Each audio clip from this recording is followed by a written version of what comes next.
We are back, ladies and gentlemen. We have game number 2 right in front of us, ready to kick off.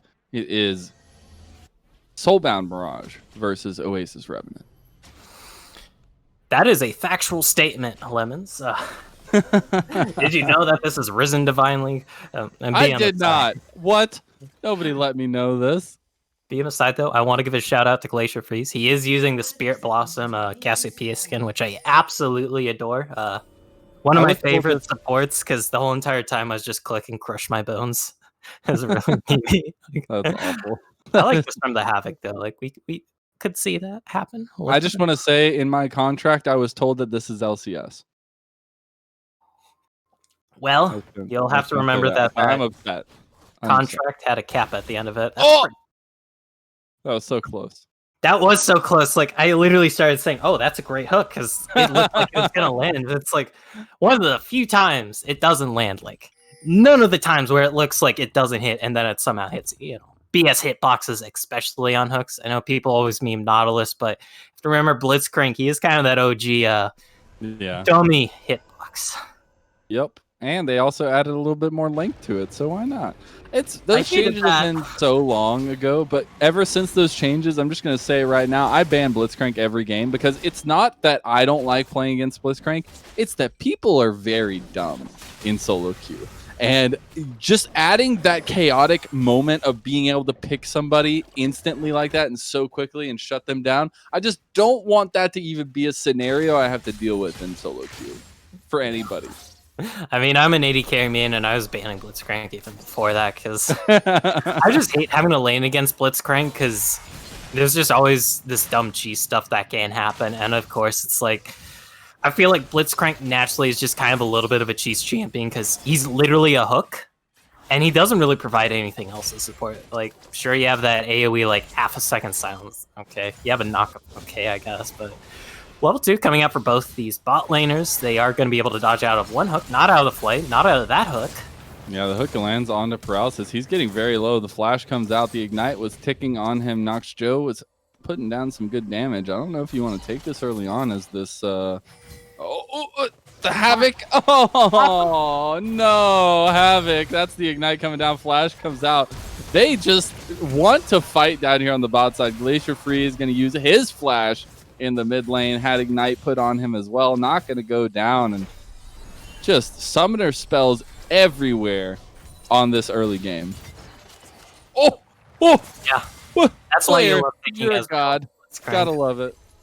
Buffering the hook is just so easy on Ezreal. Tristana too. Like, I was able to do it back when I lived in Indonesia and played on the NA server, so I had like 250 ping, and even there it was just easy as hell. Like.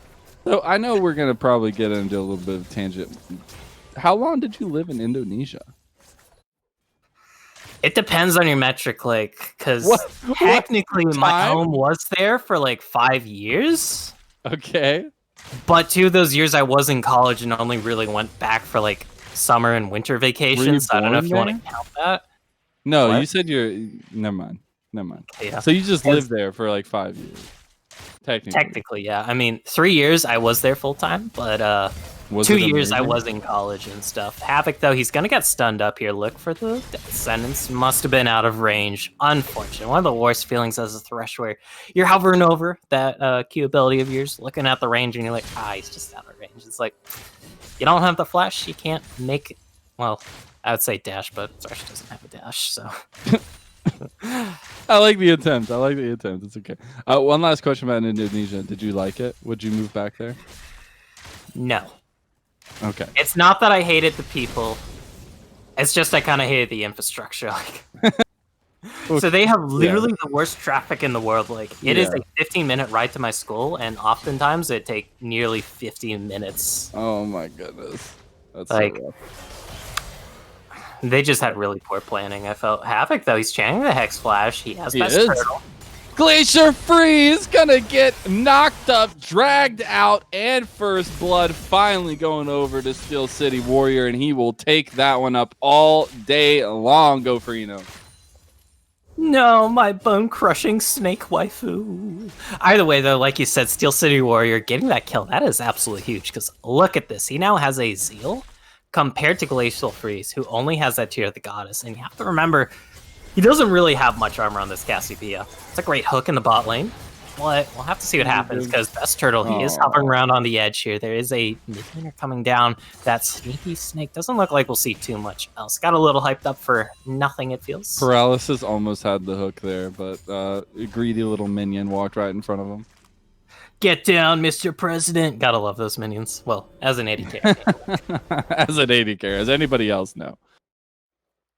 As a hook champion player, you probably hate minions. Like, you think like no spell in the game should be able to target minions? Like, why don't we see the smite blitzcrank tactic anymore? Because then you aren't taking ignite or exhaust. True. But you could be getting, I mean, yeah, I guess. I don't know. I just feel like that, like, it's such a niche thing, but I think it's so cool. I just think it's such a cool aspect of the game that you can use, but also with the, it kind of changes things now with all the different debuffs and stuff they've done to Smite. Yeah, plus, I mean, if you really want to, you could time travel back to Season 2, where Jungle Blitzcrank was technically a thing. For anybody in chat who remembers Season 2 jungling, it was, you do your first clear, you buy oracles and some gold generation items, you don't get any camps for the rest of the match. Like, that's why All-Star Jungle was so great, like, because you just didn't need funds. So what we're going to do is we're going to release classic servers like World of Warcraft did. That's what we're going to do. Hubris, meanwhile, wishing he could be on a classic server right now because he is going to have to use his flash to get out of that gank. Nice one, though, by Best Turtle is more than likely going to return there. Hubris, you actually go for this. It would be a little cheeky because you have to remember the Dominus is up. There is still a Gragas in your rough area. That Gragas, he's going to have flash up soon. He's not level 6, thankfully for you. But maybe Hubris is doing this as a little bit of a bait tactic. It does mean his team is able to see here that Infernal Dragon for free there. And Infernal Dragon on this Ezreal, on this Cassiopeia, is going to be very deadly, especially on this Cassiopeia. Never mind that. Look for the knockup. Yeah, that's the last breath. Nice one into that one. But it's going to be the Petrifying Gaze right on top of Steel City Warrior. Doesn't matter, though. Best Turtle came to lay down the law, and he's going to pick up one kill. It is now 2-0 in favor of Soulbound. And this is what happens when that Yasuo gets to snowball on this mid lane Lemons, because sure, that Miasma, it's really great at zoning, and Cassiopeia can absolutely shut down Yasuo if you do manage to get ahead. But in the current state, since you are 0-2, you're down a bit of CS, you're down that EXP, it is gonna suck royally here in this mid lane, and Glacier Freeze, he probably wants that Seeker's Arm Guard ASAP here on this Cassiopeia just to get that chunk of armor and a little bit of ability power on the side too. It will kind of suck though as Cassiopeia, since she does love rushing that Seraphs to fully stack that up. Sometimes if you want to, you can even go for the Rod of Ages second, although most players typically go for the Rylai's. You don't need to go for the super late game scaling. Cassiopeia already has a buttload of damage to say the least, so I don't know. I'm curious to see what Glacial Freeze does with this, because he can still technically build those 2 Amp Tomes into that Lost Chapter, work towards that Seraphs, and of course having that shield is going to be great from shielding yourself from that all-in potential, but it's just lacking that armor. It is always going to suck. Definitely is, but there's still a lot of game left to play. My biggest highlight in this game, too, has been the emote war here in the top side. It's been a joy to watch. I mean, that's what top laners do. They kind of know. It's like, I'm an island. Yes. It's like okay. two deserted people on islands, and they're like signaling to each other from across the way. Except they can, of course, have some more direct signaling if they do want to get in their opponent's face. Like, there isn't really an ocean. You have to cross to get to the other guy abandoned on that stereotypical little lost island where there is that lone coconut tree, a sandy beach, and sea for miles. Wilson. In fact, I don't think there's actually many islands like that IRL, because when you see an island out in the middle of the sea, it's usually a big boy. Like, you don't see those little tiny Nandos out there. Well, you know, maybe one day. But back into this game, we do have a very strong pace being set here by Best Turtle. Scouting Ground was looking towards the mid lane with Glacier trying to bait Steel City Warrior into going in, but he's not going to be able to get anything there. Glacial Warrior, Glacier needs to be careful. Scouting Ground going to miss the Glacial Prison there. The turret is not going to do the damage needed. And Scouting Grounds, that's a bit of a whiff, and that's a bit unfortunate. Oh, Scouting Ground might be in danger here. Doesn't have the Aftershock, doesn't have the ulti. That's going to be an easy kill picked up. And Tower. 2-0-2 on this Gragas, 2-0-2 on this Yasuo. They're picking up these platings. They're gathering a CS lead, and that is very scary if you are on the side of Oasis Revenant, because nobody likes having oh lord, nobody likes having to deal with the Yasuo who got ahead, and well, there's a Yasuo who managed to get ahead in this game. I'm just saying that Soulbound are starting to rack up some draft bucks here going into game number 2. The hook and the miss from Havoc there. They might be overextended. Havoc gets caught there. He uses the damage to buy a bit of time, but it's not going to be very much. Glacier able to finally pick up a kill. They go up with 1, and don't call it a comeback, Gofrino. He's right there scouting. I can't believe he didn't see it. He does have flash Magic Storm. Yeah, Nox Joe's going to flash over the wall. Actually, he's not going to. Last second, he does. Ooh, I was going to say he could potentially go for it, but decides not to. Yeah, I don't know if Nox Joe is potentially trying to hold on to his flash there if he doesn't know the interaction, but fun fact for everybody in the audience, while you are using that Feather Storm, while you are up in the air as that Zai, you can flash, so if you want to use that for a little bit of extra ability on top of the invulnerability, can always be nice to know. Either way, though, Nox Joe, maybe a little greedy walking into there. Of course, we do have 20/20 vision here on the caster desk, and we were, of course, able to see that coming, and maybe Nox Joe, slight of judgment there, a little lapse in that.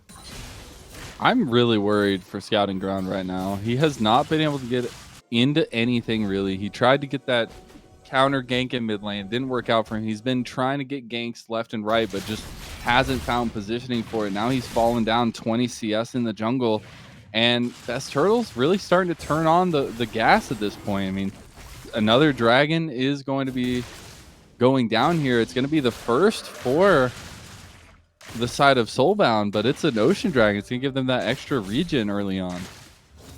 And this regen is going to be fairly nice if you are in this top lane where it is decently brawly, and of course in the mid lane too for Steel City Warrior, because you are still a melee champion into that Cassiopeia. She will be able to harass you with autos, able to harass you with those spells.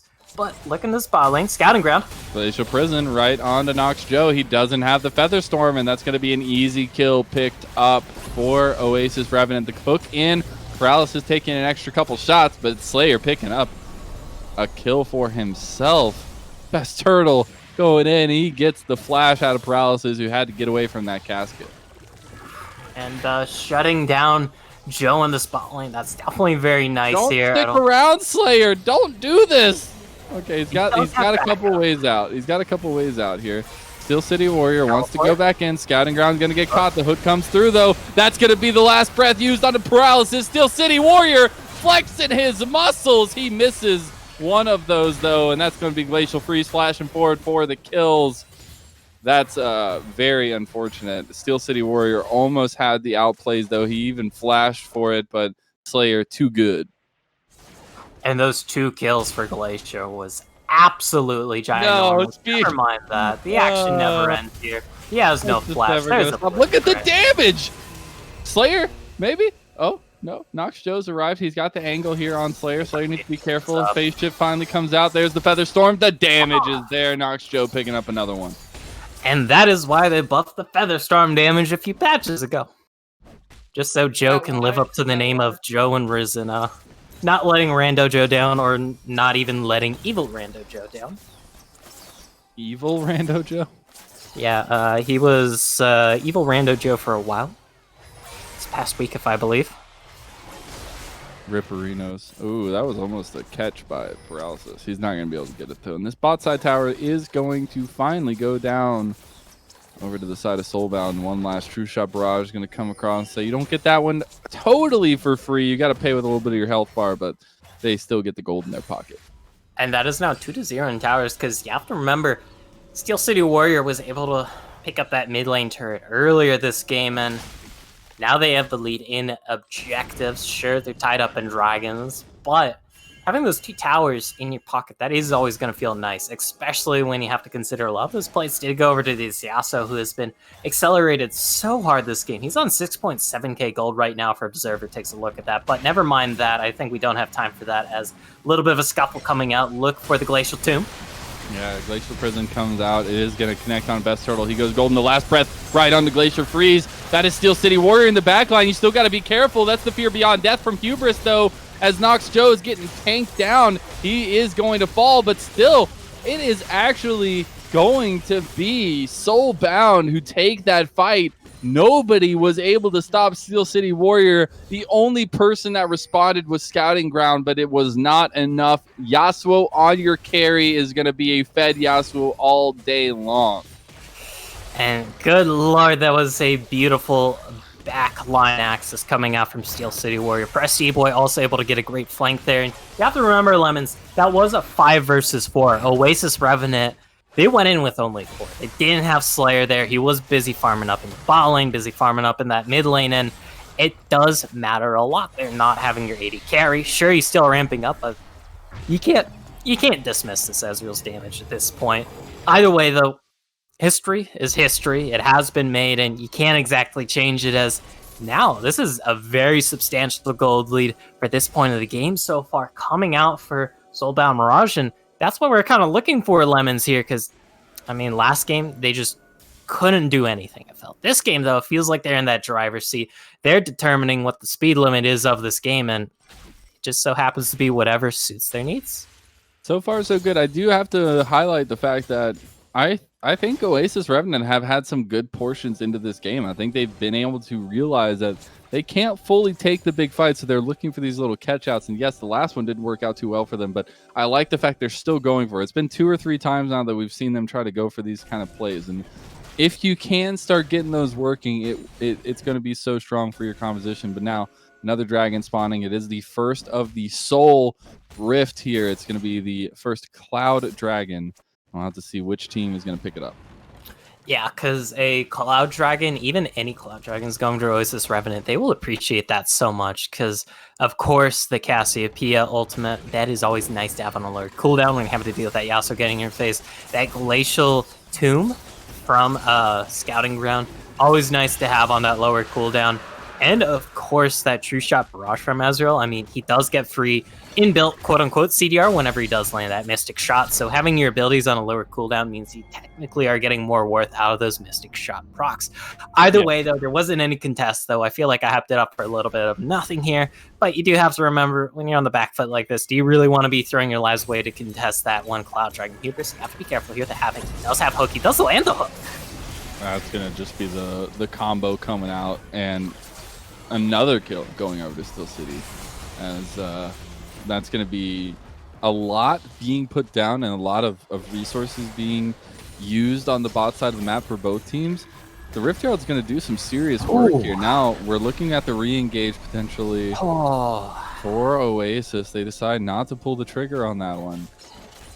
That's a huge chunk to that turret, and let's see what side of Oasis Revenant can do if they can muster up anything. They are that man down for the next few seconds.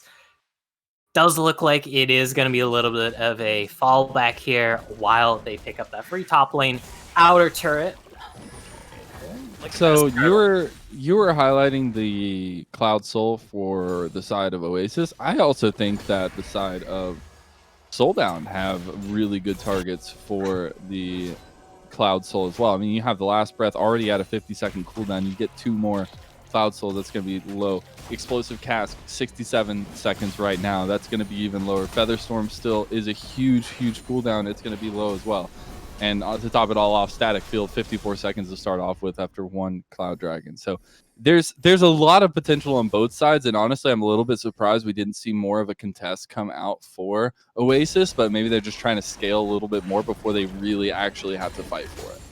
And I mean, when you do have the Ezreal, when you do have that Cassiopeia, you do have that scaling option. Like, Cassiopeia can be so deadly even on just a 2-item power spike. And then, of course, everybody knows the Ezreal 2-item power spike when you have that fully completed Muramana, when you have the Triforce or Iceborne. Does look like the Triforce this game, since he does have that extra longsword. It can be very deadly. Of course, though, you have to remember, on the opposite side, you are dealing with that Yasuo. You are dealing with the Saya.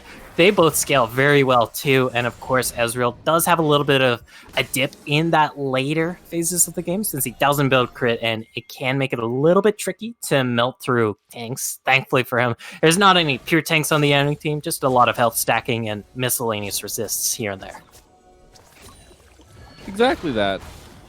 Vision game going to be really strong for Soulbound here in front of the Baron pit. Do they just start it up, actually? It looks like they're just going to clear up Vision, though.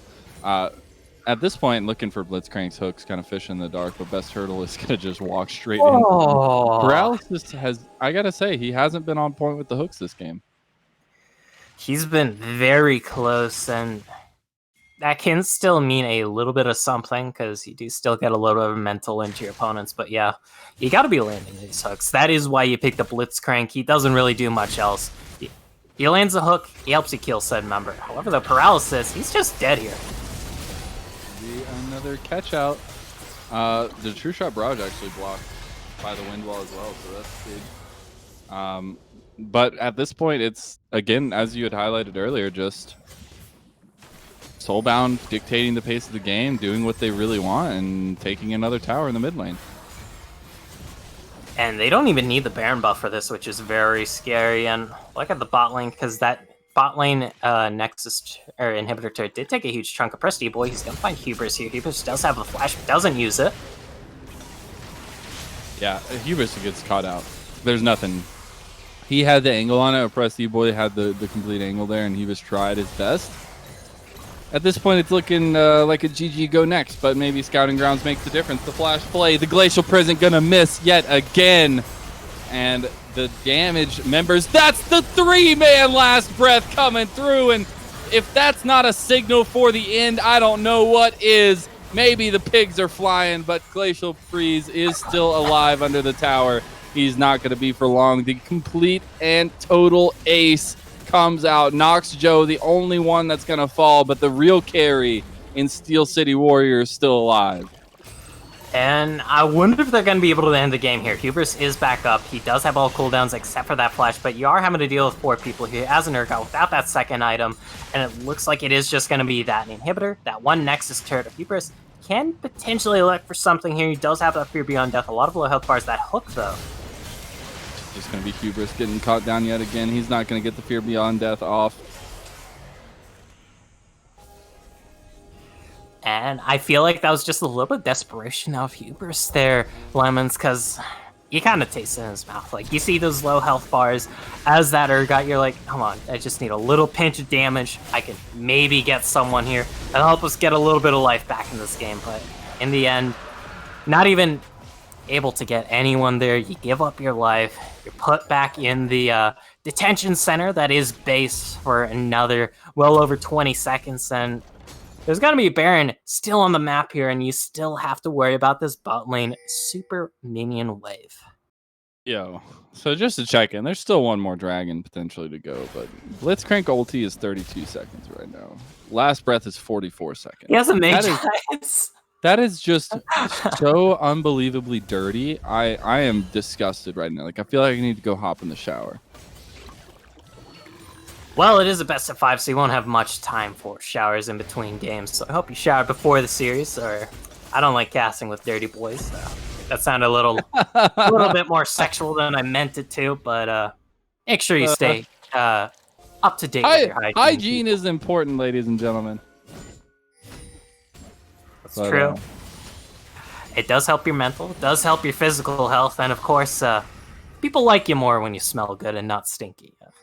Little known fact about life if you happen to be a Magic the Gathering trading card game player. So I heard they have a little bit of deodorant issues there. So random. But we are still seeing the plan from Oasis is to stick around each other, keep Urgot in the side lane, and just try not to give up too much at a time. Scouting ground could be getting caught out. They've got the angle on him. He doesn't know what to do. You're just baited into this point. He dodges out the hook.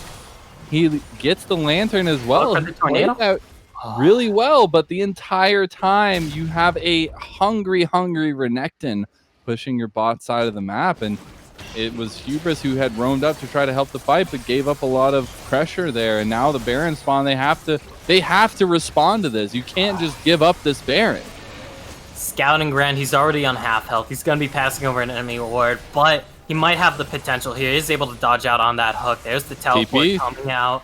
Oppressed E-Boy is on Slayer. Slayer has no hope at this point. Hubris going to show up, but it's not enough. The Baron has been stopped. The smite comes out from Best Turtle to buy some health. Still City Warrior into the backline. He gets Fear Beyond Death, and he goes down. 4 members still strong here. And maybe you've hit the spike. Maybe you've hit the moment, the turnaround. But there's split calls here. You have Glacier Freeze all by himself over there with paralysis. They actually turn around the 1v1.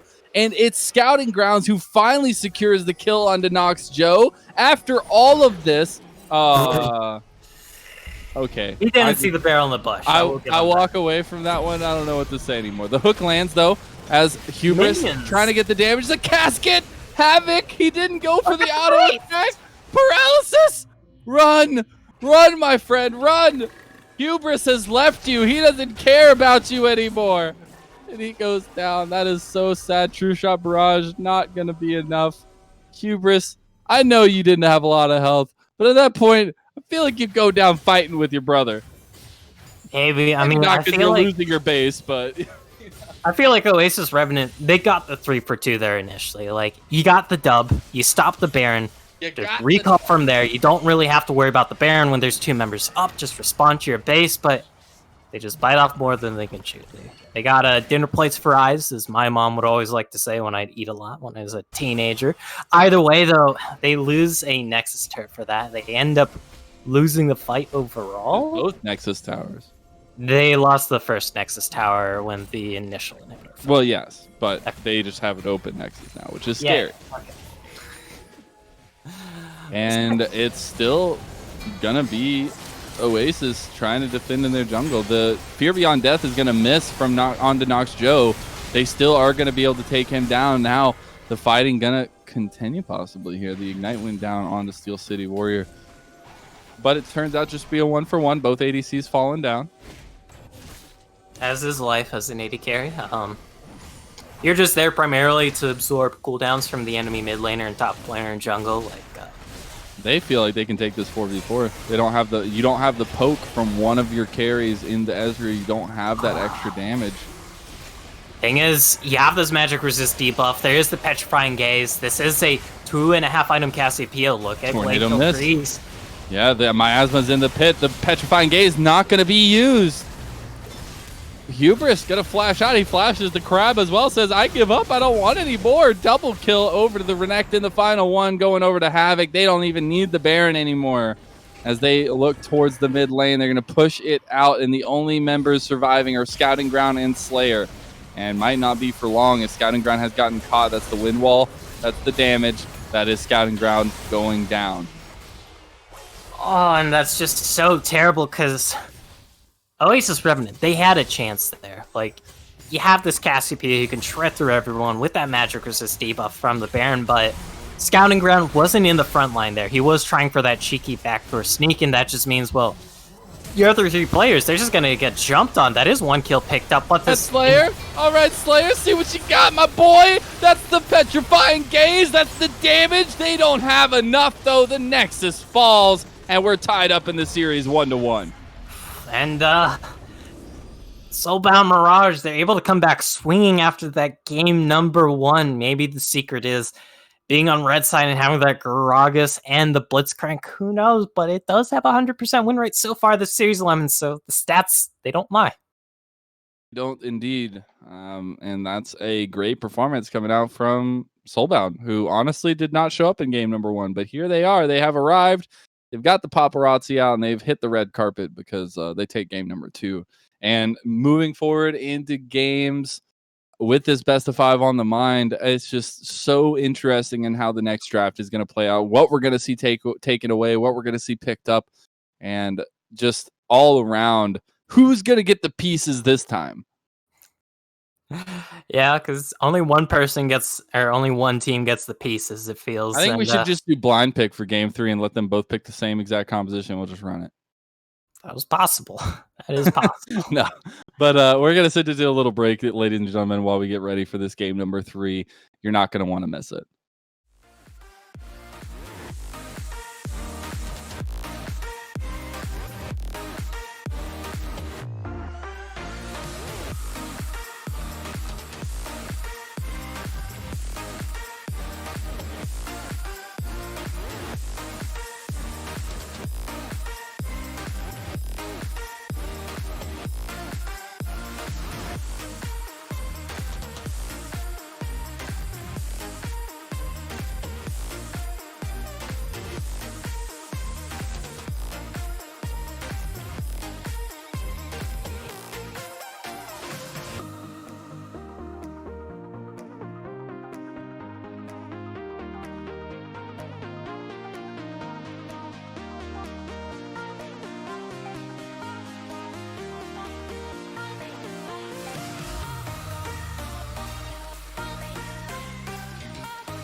Welcome back, everyone. I hope you're like me and you went and grabbed a little bit of a refresher and get ready for this game number 3, because I am feeling a best of 5 going all the way today. Go Freno. And I got my coffee and I'm ready for it. Yes, coffee. Anybody want some coffee? That's one of my favorite YouTube videos. Hey, videos. Coffee over here. It's like this one guy who goes into a random convenience store. He just has like the pot of coffee they have. It's like, anybody want some coffee? I just made some coffee. Hey, you want some coffee? And like the convenience store people walk around my neighborhood with a pot of coffee now. Either way, probably wouldn't go down very well. We are getting into the picks and bans of game number 3. We already have a bit of a change up, not too much, I guess. A little bit of a change up in the earlier parts of the bans, as Soulbound are on the blue side. They take away Lulu, Set, and Caitlyn, and Oasis on the red side this time around. Graves, Volley Bear, and waiting on that last ban to come through. Probably just going to be another pick that we've kind of seen throughout this series. Okay, it is going to be that Ezreal, it looks like, and there definitely was a little bit of pop-off that last game on the... Oh, wait, I'm sorry.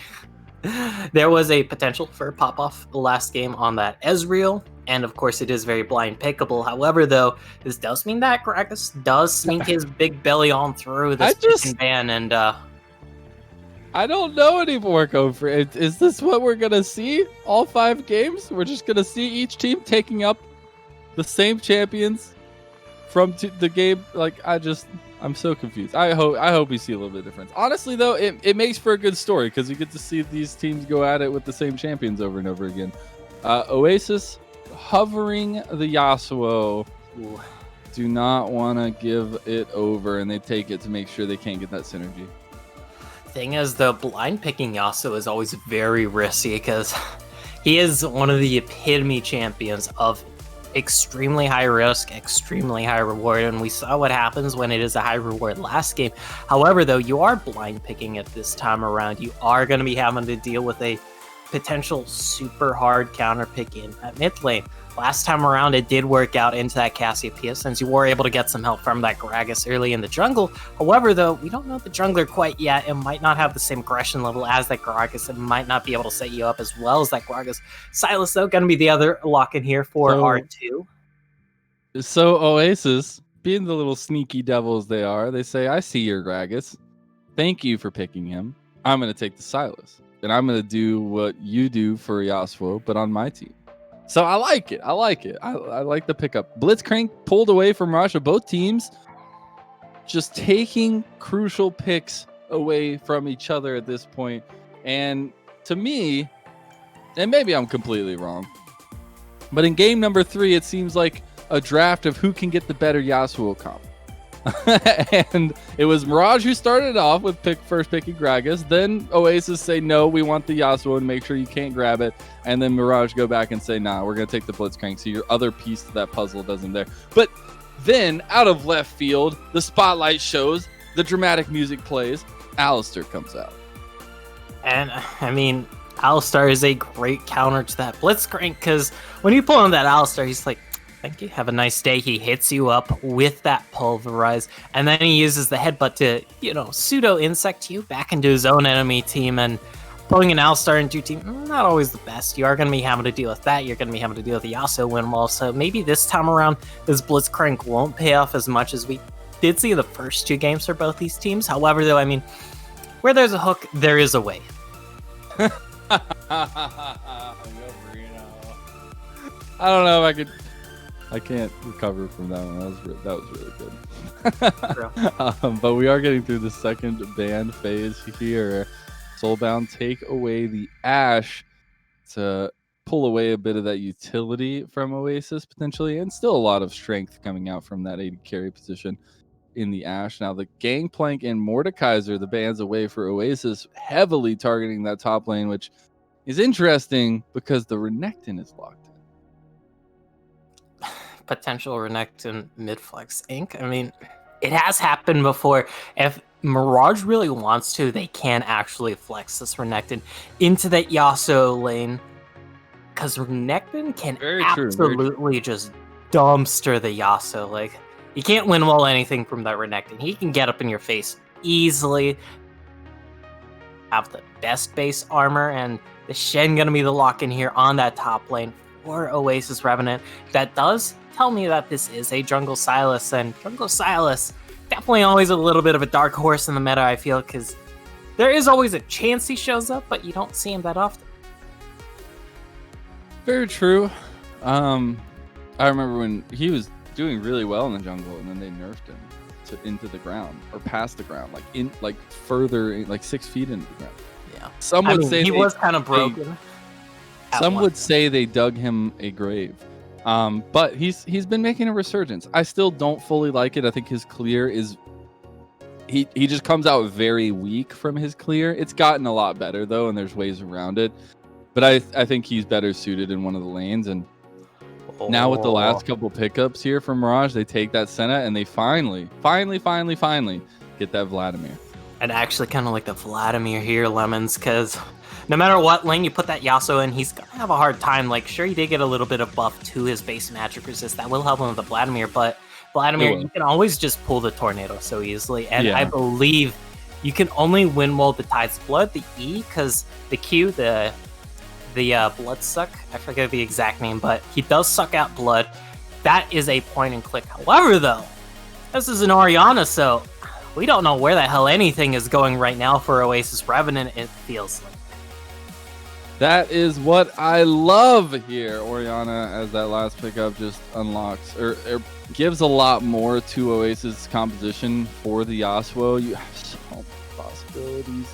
I'm pretty sure the Sylas is going to be looking more at best Turtle to steal that casket ultimate, but there's still some good ones everywhere else. I mean, you can get some worth out of a lot of those, and I think we're going to get a lot of the same in this game. And yes, we have a little bit of a difference where we're going to see the bot lane change up. We're going to have Yasuo down there. It's going to be a different look from Oasis, but I still feel like they have a very strong composition, something that teeters on the scale from easily executable to non, depending on how the laning phases go. But once you get to those team fights, I feel like they're just so strongly built.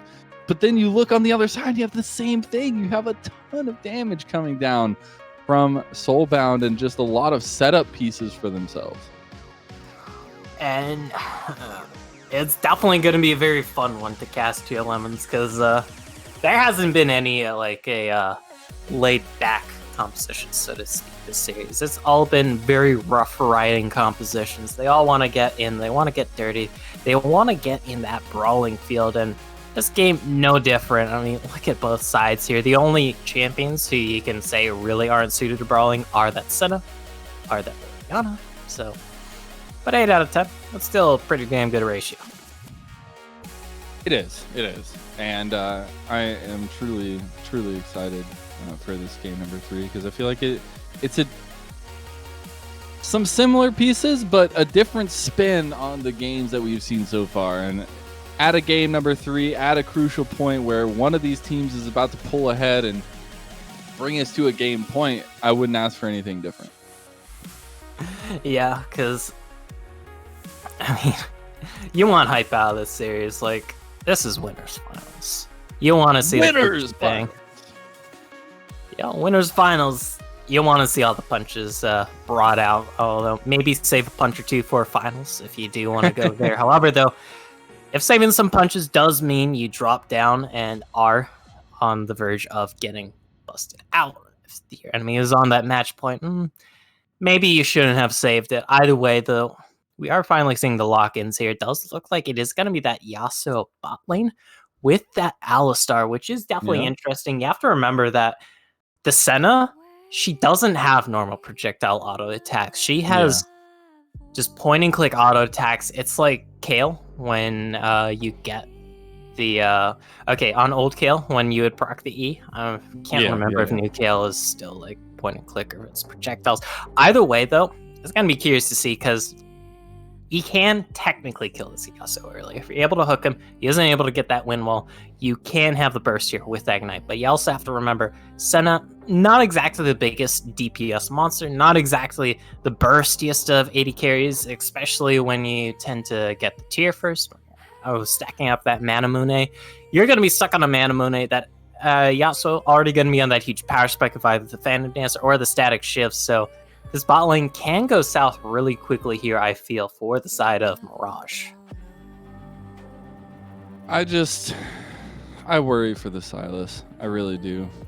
I see some strengths. Scouting ground having come off of an okay performance. I think going on to the Sylas is a little bit sketch. I want to see something maybe a little bit safer, but we'll have to see because both these teams are laying it out for us here, and I personally really am excited to see Oasis's version of the Yasuo, and if it's going to be as formidable as Soulbound's was last game, because honestly, Steel City Warrior, hard carry. Yes, there were a few moments that were a little bit questionable, but in general, you had such a good performance. Now, can Slayer have the same? We'll have to find out on the other side of this break, ladies and gentlemen. Do not touch that browser.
Welcome back to Summoner's Rift, ladies and gentlemen. We are here for game number 3 between Soulbound Mirage and Oasis Revenant for the Risen Divine League Winners Bracket Finals. This game determines who gets the leg up in the series. And we have a little bit of spiciness coming out here for game number 3. Go Farino. I mean, where there's a Blitzcrank, there's a potential for level 1. However, though, great defensive ward from Scouting Ground. They're gonna spot that out, and while we do have a little bit of a lull in the action here, because I don't think we're going to see too much else now that this has all happened, I want to point out paralysis here on this Alistar. He picked it up, and instead of going for the Aftershock, he took the... God, why am I randomly forgetting names? I knew it in Champ. The Phase Rush. God. I don't know why I randomly forget things, but the Phase Rush here on this Alistar is very interesting to me, because me and Mowgli were discussing it while you were away, Lemons, AFK, as they like to say it, because he did have Aftershock last game on the Thresh, so this is an intentional rune change here, and I'm really curious to see how this works out, because I've never seen Phase Rush Alistar. I can't wrap my head around on quite the benefits of it, or how easily he procs it. But I am looking towards paralysis here, because I am willing to be a self-skeptic here. I am willing to be proven wrong here in the face of something I have never seen before, and I want to see how this works out. I know that was a very long tirade about a singular rune choice, but I do feel like it kind of has to be pointed out here, because the Phase Rush, I mean, when was the last time you saw Alistar on a rune that wasn't Aftershock? Maybe a Guardian here and there, but outside of that, it's literally all Aftershock. It's definitely been, yeah, it's all about the Aftershock for the Alistar, but Paralysis is going to get a little early trade there. Now, Best Turtle was spotted out by a ward. They did clear the ward, but it was spotted out. So they know that he's starting towards the bot side of the map. The jungler is going to be taking opposite pathing here. It does look like Scouting Ground is just going to go for a full red side clear for himself. And honestly, on the other side, Best Turtle as well.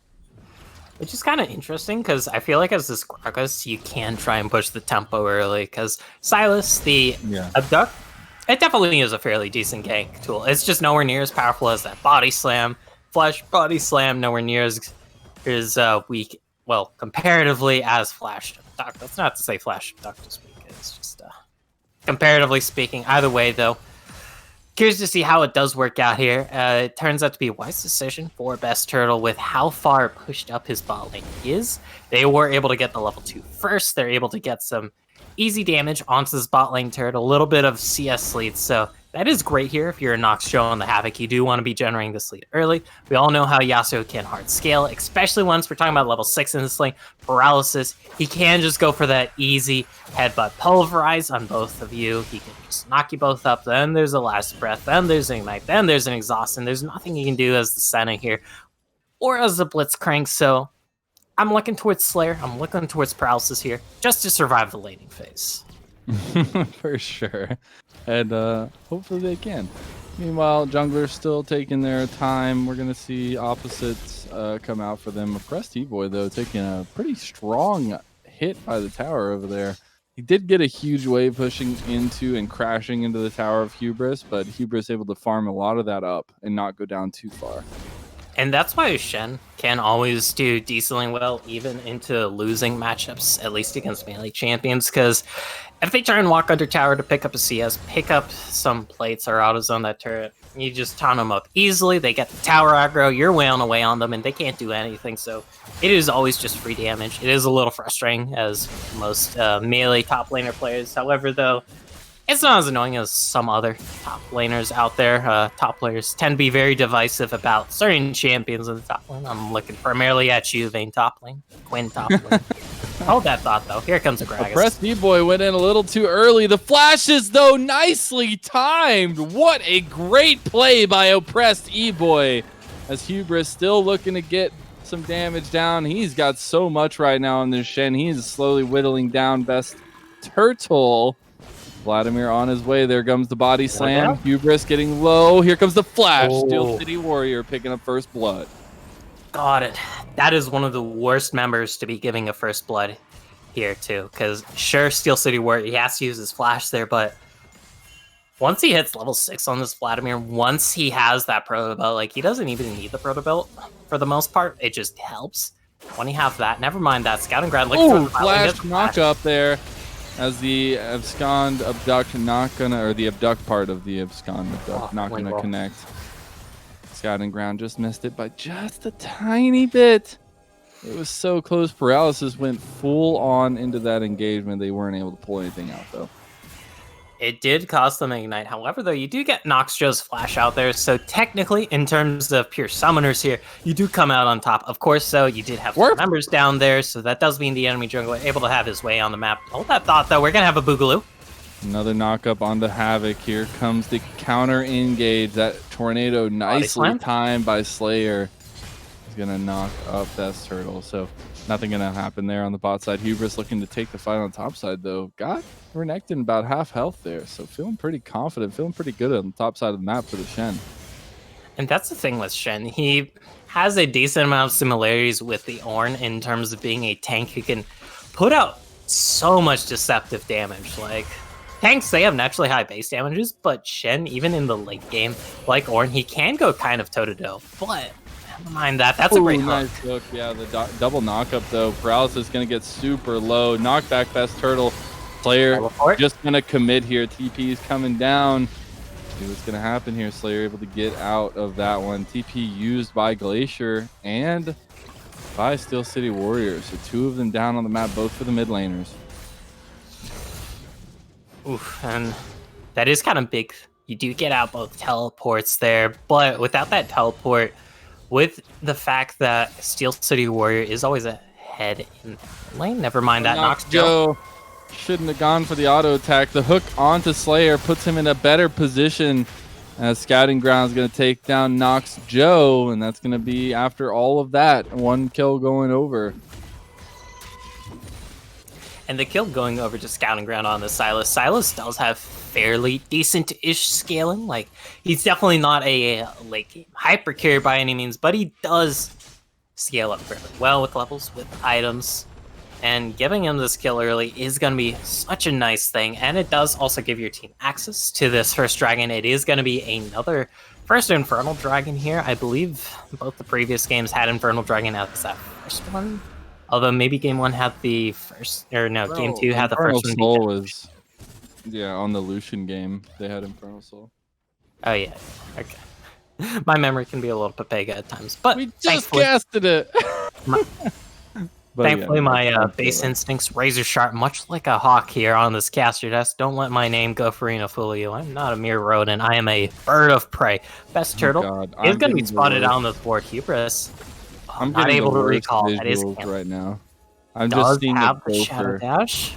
A gopher with wings flying through the air. Maybe Hubris can pull it off. Maybe it is when gophers fly. Can it happen? The double taunt coming through for Hubris. He is just going to be brought down. No gophers flying today. Yeah, I mean, it was kind of a rock and a hard place for Hubris there. He did his best. He was able to get that double taunt on the tower, able to stall it out for as long as he can, but he didn't have flash on that Shen. There was a Renekton with that Dominus. There was an extra member there. Hold that thought, though. Look for this Hex Flash in the mid lane. Paralysis with the plays. Can we see it? The knockup going to miss because of the pool. Glacier Freeze getting low. That's going to be Dawning Shadow across the board. The hook going to hit him. Havoc taking that kill. Stand United came through. They trade another one down as Hubris is the next one to get knocked up, slowed up, dragged out, and killed. Oppressed D-Boy picking up that kill. It is now 6-2, and they have taken firm control of this early game. And this firm control has translated to all the laners here. 2 kills on this Senna, a kill and 3 assists on this Vladimir, and 2 kills on their Renekton. That is so scary. This Renekton here for Oppressed D-Boy, he's already completed that Blade of the Ruined King. This Senna here for Nox Joe can complete the Manamune when he does back here, but opting instead to get some tower plays here with Havoc. And Steel City Warrior, that's actually a nicely large Rod inventory, so he might be getting the Spellbinder first this game instead of the typical Proto Belt. That is definitely very snowball oriented. It is definitely cocky to a very good extent, because you're saying, hey, I don't need the dash from this. I don't need the little bit of CDR or health. I can outplay you. I'm snowballing. I have this extra damage, and I can just absolutely train wreck you. And I mean, Steel City Warrior, I don't see why he couldn't just absolutely train wreck Glacial Freeze right now as soon as that Hemo Plague is up, because Vladimir, level 6, never mind that. Havoc, he's channeling Hex Slash, like for a hook here. He waited a little bit too long, but Glacial Freeze still going to get hooked up, still going to get knocked up by Best Turtle, but the damage now, the cask, the burn! Okay. It's a 1-for-1 trade in the end as Scouting Ground was able to take down Havoc, but still nice little fadeaway kill there. Great response, but we might see a little bit of fight in the top lane. Beautiful flash from Oppressed E-Boy. And going back to that little whole mid lane scuffle there, that was a great 1-for-1 trade since Oasis Revenant, they are technically on the back foot here, getting another kill into Silas's pocket. Very nice. Of course, though, Glacier Freeze going down. That royally sucks. Your mid laner getting even further behind, and it can be so hard when you start falling behind as the Orianna, because sure, you do still have, like, some defensive measures. Sure, you can still provide utility from behind. Your base damages, especially on that Shockwave, are great. It's just, you really want those items to start scaling up. Get your AP ratios to that busted state, and when you're this far behind against a mid laner who can just kill you whenever that ultimate is up, it can be scary. However, though, Scouting Ground is looking towards this mid lane, or bot lane. Speaking of Steel City Warrior, that one transfusion onto Scouting Ground did like half of his health, which is insane. The knockup actually going to land, though. They didn't use the last breath. I think that was the moment to use it, as now the Dawning Shadow comes back and the damage is sticking here. Paralysis Scouting Ground needs to get out of there. They're really low. That's going to be another barrel coming down. He doesn't have the casket to throw. You know he would throw it. Wait. Nox Joe just gets the snipe with the light. That is nicely done. Another big objective taken here. Oppressed E-Boy gets the first tower in the top side, and this game so far, 12 minutes in, is all day long in hands of Soulbound Mirage. And they're just making the first game seem like a fluke here from the side of Oasis Revenant, because Oasis Revenant in that first game, they were smashed. They were, like, it definitely wasn't a complete smash, but look at Havoc. He's trying to bait out the wind wall. Ooh. He does still have the last breath, though. Gonna miss that. Never mind that. He hasn't used it. Paralysis has gotten knockups left and right, and Slayer just hasn't used the ulti. Here comes Stand United. The cast from Scouting Grounds is there. He finally uses the last breath. Here comes the opposing cast, but it's not going to do a lot. The knockup, Glacial Freeze, you overextended yourself, and he goes down to the tower. Best Turtle going to pick up that kill, and that is unfortunate. Glacial Freeze going to see that gray death timer and that gray screen yet again for the third time in the game. You'll see Warrior, he has the flank here. He has the Hemo Plague. He has the Look at the damage. He does get knocked up. That's the double knockup as well. Paralysis might have just cost his life for it, though. Now Scouting Grounds is the next one, and these kills are all going to go to the one person you do not want it to go to. Steel City Warrior up 3-1-3, has just a smorgasbord of item components in his pockets, and he's sitting on about 1,000 gold after that, and that is huge for the pace of this game, and that is huge for Steel City Warrior. I think that's understanding it here, Lemons, because they're able to get all those kills. They're able to snowball this Vladimir further. Hold that thought. That is a great knockup. That is going to be the Shockwave being a shock myth. We like to say the Havoc doesn't exactly have enough mana for a hook here, I believe, so he's not going to be throwing that out. However, though, overall, such a strong dub coming out for the Bossman here on the side of Soulbound Mirage. That feels so bad for Glacial Freeze. He finally gets a moment. He finally gets a point for trying to do something. Honestly, though, I'm not going to lie. I feel more bad for Paralysis because he has gotten some insane knockups, and they just haven't been followed up on or haven't been able to be followed up on. I'm really questioning Slayer's use of Last Breath. I will come out and say that right now. There's been so many moments where they've caught somebody out and he just hasn't been able to pull the trigger on that. That Shockwave just there is a little bit questionable as well, but that happens. That happens all the time. It is how you execute this composition you pulled together for yourself. You have so many parts that need to be synergized, that need to be working together, and you need to see it come to fruition. Yeah, because you have this Yasuo, he can still scale, never mind that. Top lane, 2-level differential, that's the Dominus. Like, do we need to play-by-play this, Lemons? I mean, no, maybe no. He almost got him. He didn't get him completely though. Hubris able to get out. As a color caster. Oh no, Hubris! Why is your hubris so big? You have it in your name. You cannot. You can't do that. He goes down though. He does have TP. He'll get to respond on the map, but that's 20 more seconds of gray screen he has to go through. And we see a GLP in the, or not GL. Actually, no, that is a GLP in the works here. Glacier Freeze. He doesn't want the action to end here. He doesn't want the play-by-play to end. That's the Absent. That's the Abduct. That's the Shockwave. Oh, the knockup from Paralysis is going to miss the flashes from both of them coming out. And that is how that's going to end, Gopherino. God, and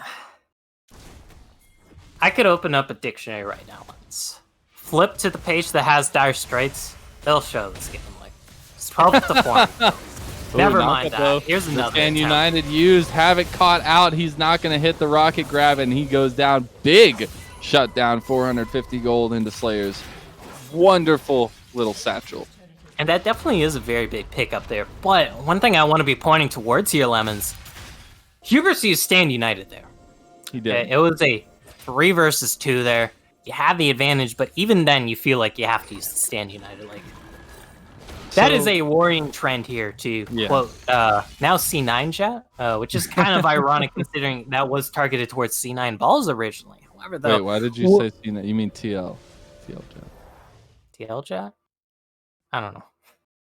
But I thought he was in Cloud9 for some reason. Either way, though, I mean, is not. it is a worrying trend when you have to use that Stand United for a play where you technically already have the man advantage, and it's not going to help us Shen any.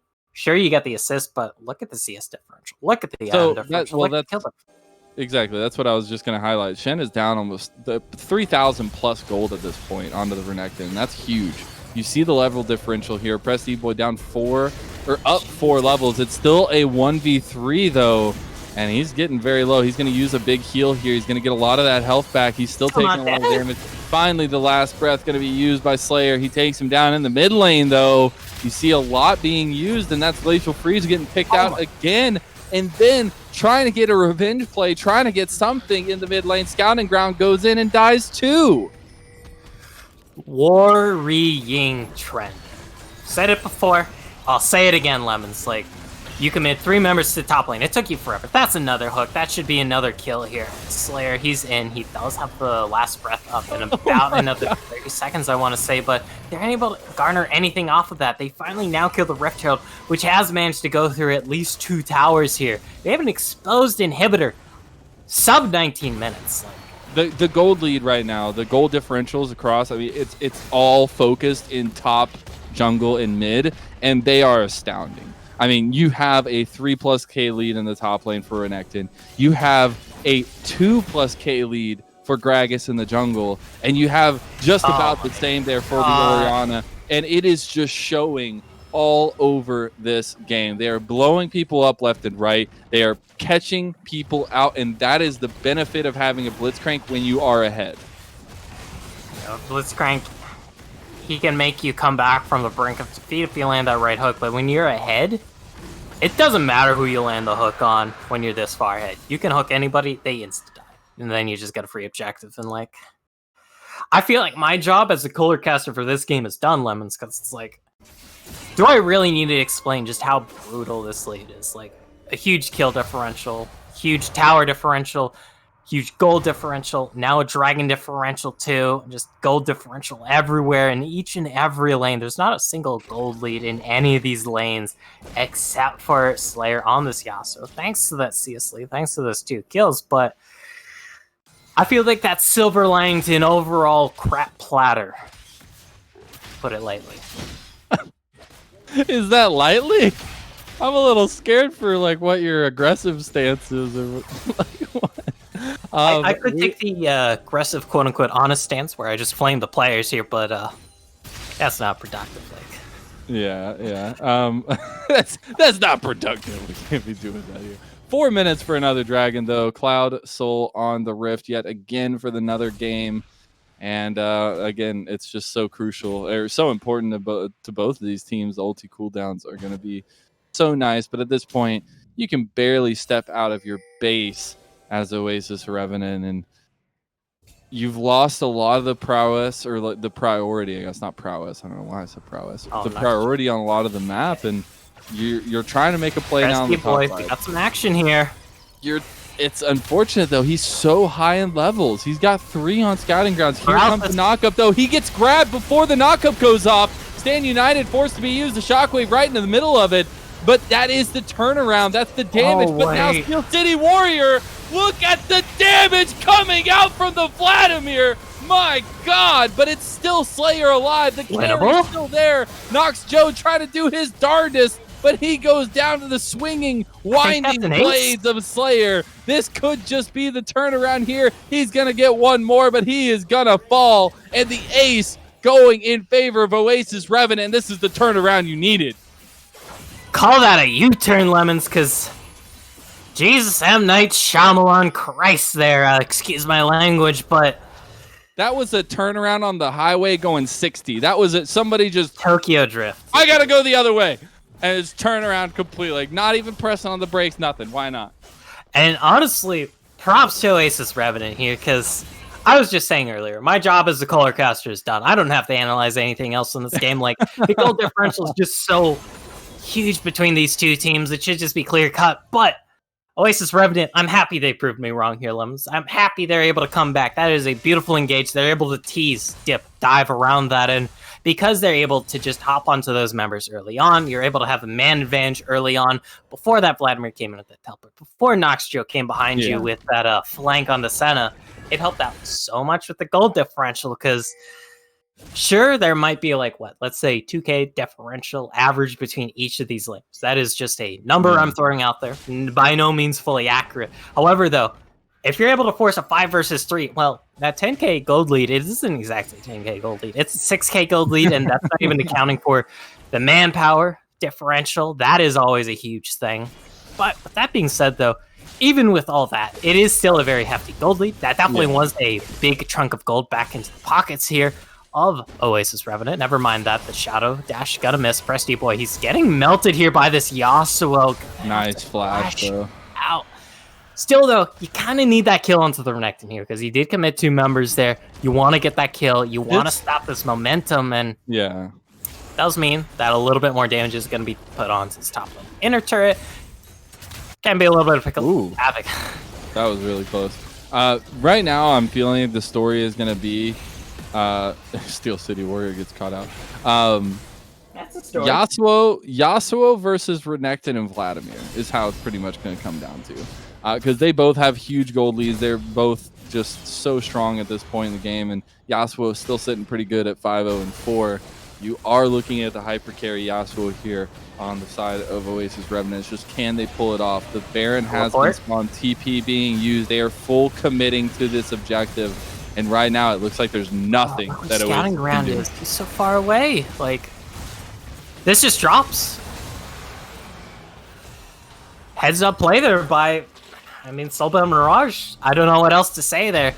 They knew they had the people there. They had the manpower. They had the advantage. They knew the enemy jungler was back in base. And hey, that's a free Baron when you're already this far ahead. That's a free Baron when this Cloud Dragon is spawning right up. Sure. We have control over this dragon by proxy, because take a look here at this red side warding. It's all in their own jungle. They don't have any on this dragon pit for the most part. There is that one lone ward in the river by where the Scuttle Crab is dead.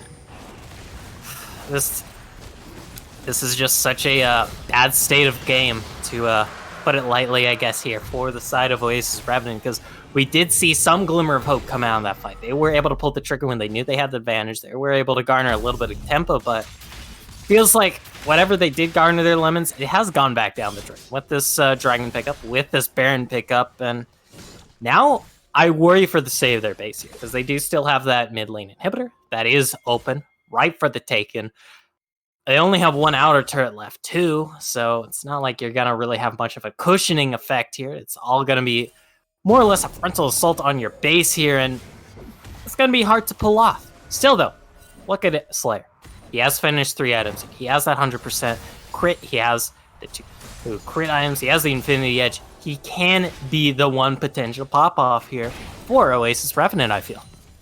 He can indeed. And Scouting Ground going to have his ulti, the hijack, up in just a few moments, looking really at what he's going to grab. Who is he going to focus on for that?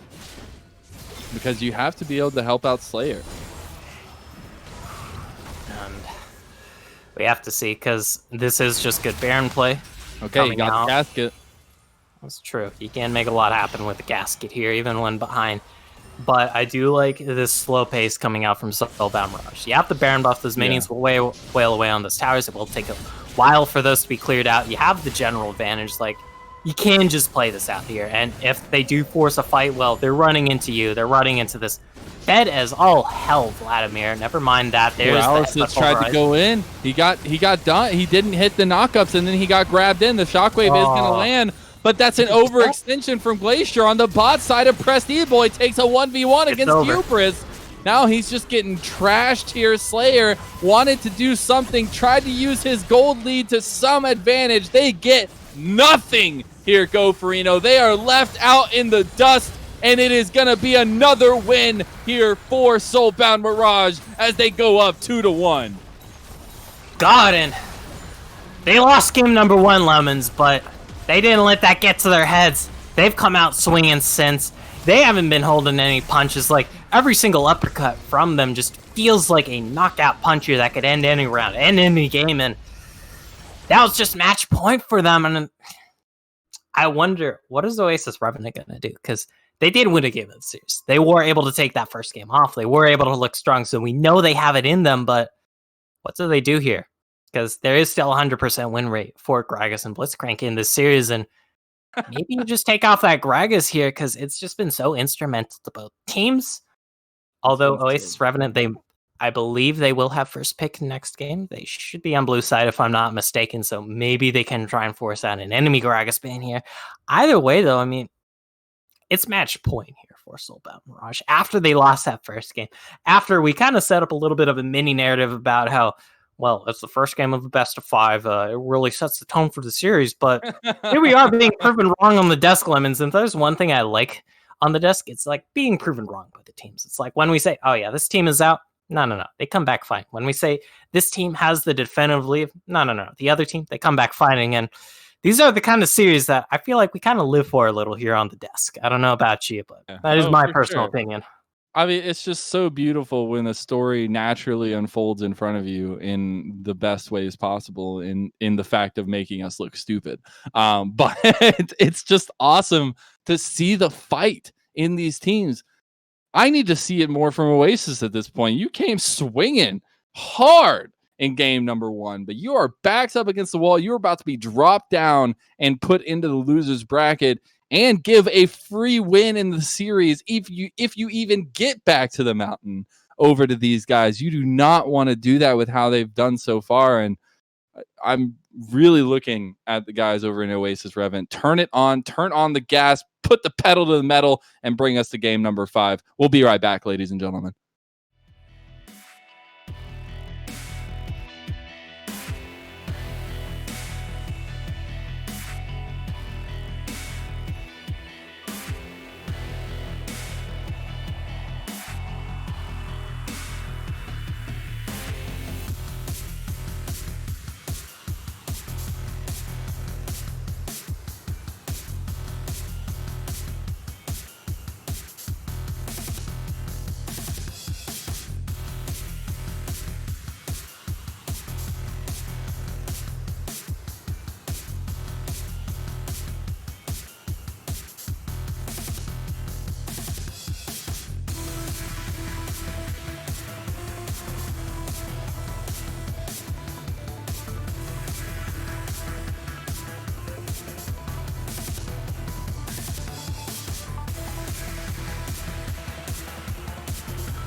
Farina, did you know that we have a game number 4 that we're about to cast? I don't know how we got to this point. I don't know. We just got like thrown in here. But anyways, we've got game number 4 between Soulbound Mirage, I think it was called, and Oasis Revenant.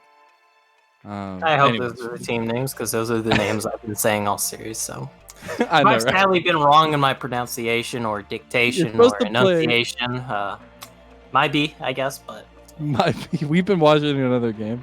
No, we are getting into game number 4 here, ladies and gentlemen. This has come down to the wire. Is it going to be Oasis Revenant pushing us to a game number 5? Or is Soulbound going to close the door here and force Oasis Revenant into the lower bracket? We will see, as we are already into picks and bans. Bans going a lot the same of what we've seen so far in this series. We don't have a switch up of sides for this game number 4, so everybody's staying right where they're put. And Lulu's set going to be the bans away. Vigar as well added to that bunch for Soulbound. Graves, Volibear, and potentially the Greg is finally coming away for Oasis. Yes, they ban it. Caitlyn immediately locked in there for Soulbound.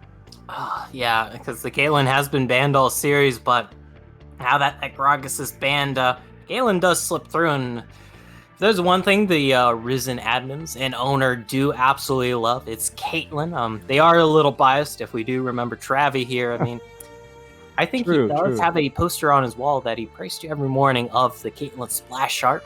Don't quote me on that. That is just rumor. However, though, the response is going to be that Ezreal here for Oasis Revenant, and it is kind of interesting because the Caitlyn can absolutely maul that Ezreal in the lane phase, especially post first back. If the Caitlyn has a BF sword, if it has the Ezreal, at best, you might have the pickaxe and maybe a Sapphire Crystal. Maybe you have that Sheen. It can be a little bit of a...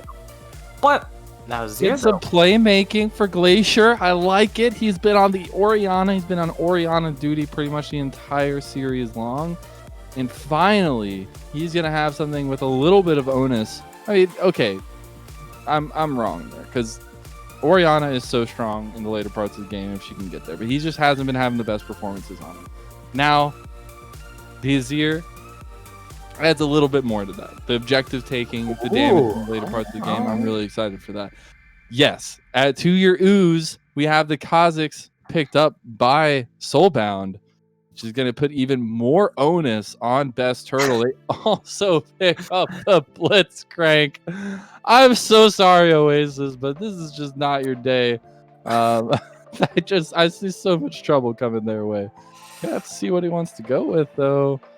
I would not like to see the Alistar, I'm not going to lie, because there were so many times where Havoc, so it was Paralysis missing a knockup combination and Havoc taking advantage of that and pulling him even further into where he didn't want to be. So you miss your combo, plus you end up on the back line of the enemy team where you didn't want to be. So I'm glad they went away from it. I'm glad they didn't pick it up this time. They go with the Tahm Kench. Thing is, though, one thing about the Tahm Kench is that when he has someone in his belly and hook him, that's what we call a 2-for-1 fire skill. I think they were just kind of like, I don't know what to do. Tahm Kench, go. Yeah, like, I wouldn't mind the Alistar here, because you have to remember here, Lemons, like, if you're a engaged support tank and your team falls behind, if you're behind, like, you still have to initiate the fights here, but you're doing so from an even more strapped income, because supports, they already have lower than average income. They already have to, like, wage war with pennies when the enemy has dollars, and it can feel bad. But when you do have that economic depression, when you do fall behind on an engaged support, well, every time you go in, you just insta-die. Sure, you can get a knockup. Either way, though, we have finished up the second round of bans with the Kali, Shen, Sejuani, and Jarvan, so a lot of engage taken off from the side of Mirage. Not wanting to deal with any beefy boys here that might be able to tank a hook. You're going to be looking at more safe options here for the last couple pickups. Throw that out of the window.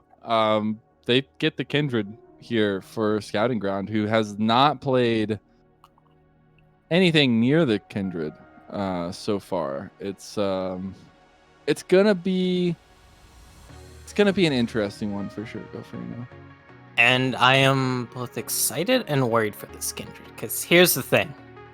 Kindred, you do have that Lamp's Respite. You are able to deal with Burst, and when you are facing Kha'Zix, when you are facing Blitzcrank, this is a lot of Burst, and if you're able to get it off at the right time, hey, you're able to stop a lot of that power. However, though, you get hooked as the Kindred, you get knocked up as that Kindred from that Power Fist on that Blitzcrank, there is a good chance that you die before you hit the ground, before you can cast that ultimate. I just want to throw in there, I think Soulbound win draft here. If they pick up this Ornn, you're positioning yourself into a barrel, and Kog'Maw is going to be shooting into that barrel as an AP with artillery. And it's, yes, you're going to get healed. You're not going to die while you're in the circle, but your health bar is not going to be feeling great. And it's going to be up to this last pick for Oasis to really shock me and to really surprise me, because the composition for Soulbound is just so strong. They have so many scaling elements. They have the bridge in between with the snowballing Kha'Zix, and they have a ton of tankiness there and playmaking ability on the Blitzcrank into Ornn. The Malphite, I do like. It gives you that instant engage, that thing that you're looking for. As you were highlighting, the Alistair not being there anymore, it gives you that. And you do need some sort of agency on this Oasis Revenant composition. Agency is one of the best ways to have weapons against Blitzcrank, and super hard engage through that unstoppable force. That is one of the best forms of agency out there. And of course, you do have that super beefy Malphite who can tank a hook, who can just eat up a lot of punishment, and as long as he gets that ultimate off in team fights, it is always nice. However, though, I do agree with you. I do feel like Soulbound and Mirage, they have won this draft at a decent degree here, because I'm not the biggest fan of this Tahm Kench lock-in. This Kindred lock-in, I'm a little on the fence about. Like, this Tahm Kench Ezreal lane, they are going to get absolutely brutalized after first back here in the spot lane, unless you manage to get it back for what the Caitlyn does and you have like a call or something. But I digress. Either way, though, the Caitlyn Blitzcrank, they will have full agency over this bot lane. They'll be able to dictate how this bot lane goes, help their team garner those early dragons. And that's the thing with Season 10 limits. Like, dragons, they matter so much. Soul, it matters so much. And getting those early dragons, getting yourself accelerated towards that soul is always just so massive. So Oasis Revenant, they might just have to look through the other lanes here to play. Like, this is Azir. You can bully out that Kog'Maw early, because the Kog'Maw does take a little bit of time to ramp up. The Azir can come online a little bit more early. You do always have that agency thanks to the Shurima shuffle. You do have that Malphite in the top lane who can make those teleport plays, and the Kindred, okay, maybe not as much, since you do have a little bit of a slow early game. You want to get those marks, you want to get stacked up, you want to get to that point, and you're going to be having to contend with the Kha'Zix who can, 100 Azir you pretty easily, unless you have that ultimate, unless you have a Tahm Kench around you. So Oasis Revenant, they can succeed on this composition. I just feel like the barrier of execution is going to be harder with how little room for error they have. And when you have little room for error and you're against a Blitzcrank, it is always one of the worst feelings. We're a little bit off away from the point that I was going to make now, but I'm still going to do it anyways because I can. Sometimes you start in the wrong direction. No, you're fine. It's just a little point that I want to add. It's just about the dragon. I think that both teams honestly have a good approach against the objectives. And you were highlighting how important dragons can be, and especially in these games, they have been super important. They've been super impactful as well. But both teams are pretty set for objectives later on in the game. You have the artillery, you have the long range, you have the damage there for Soulbound, but as well as Oasis, you still have that Azir, you have the poke damage from the Ezreal, and you can get nitty gritty in the pit with the Kindred, the Malphite, the Tahm Kench. So they have some pieces, they have some setup here, but it's all about execution. And if we're talking about execution, it has been all Soulbound so far. Yeah, because, Soulbound Mirage, there are definitely some problems in their composition if they aren't able to get some things to go their way. If the Havoc isn't able to get a good hook, Steel City Warrior isn't able to just absolutely rain hell down upon your opponents before a fight, well, Best Turtle VN, he's going to have a hard time really picking off people, because this Ezreal for Slayer, he's likely going to get an Iceborne, and having to deal with all that extra armor as an AD assassin, it kind of sucks. Azir can itemize the Zonias, has the Shurima Shovel, has a little bit of shield. And then, of course, there is that Kindred with that ultimate. There is that Tahm Kench with that Gobble Up. So, we're talking about a full-on even 5 versus 5 fight. No unfair punches, thanks to the Blitzcrank, or unfair starts, thanks to that Kog'Maw. There is hope for Oasis Revenant, I do want to say. But it is going to be a difficult road ahead. I'm looking towards Oasis Revenant to perform here, Lemons, because this is match point here. If you lose this, you do drop to losers. Sure, you do still have that cushioning effect, but it doesn't mean you are going to have to fight that much harder to get back to finals. It does mean you are going to have that harder road ahead, and it will affect your morale next time you face this team, because you are going to have to face them again if you do manage to get to those finals. And yeah, for sure. Mental roadblock. Go ahead. Mental roadblocks can always be huge. Oh, they can, especially in these long, drawn-out series, especially knowing that you're going to be facing them potentially again here in a couple weeks, and just going down all of that. I do want to take a moment to zoom in here before we go to a little break and talk about one of the matchups I feel like is going to be so crucial to this and has been crucial in every game up till now, but in this one specifically, and it is the jungle matchup. It's Best Turtle versus Scouting Ground. It is Kha'Zix versus Kindred. And it's going to dictate a lot of how this game plays out. Kindred has to be looking for those marks. You need to get those power spikes going, especially to that 4 mark where you get the extra range, the extra AD, all of that before the objectives really start getting contested. And as the side of Best Turtle, that means you have a perfect setup to go find Kindred 1v1. You have the isolation there if you can pull it off, and you know where she's going to be. You know where the pathing is going to lead her. And so I'm honestly a little bit scared for Scouting Ground, but Kindred is a good skirmisher, and if you can play it right, you can take down the Kha'Zix. It's just going to be all about mechanical skill and how these players are representing themselves here in game number 4. It is crucial. It is down to the moment, and it is Oasis Revenant with their backs up against the wall. See if they can punch back. See if they can bring us to Silver Scrapes, and we'll be right back.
Welcome back for game number 4 of the Risen Divine League Winners Bracket Finals matchup between Soulbound, Mirage, and Oasis Revenant. We have another 5-man stack coming out. No switching of sides, so a lot of similarities here, and it is, again, Soulbound looking for something early.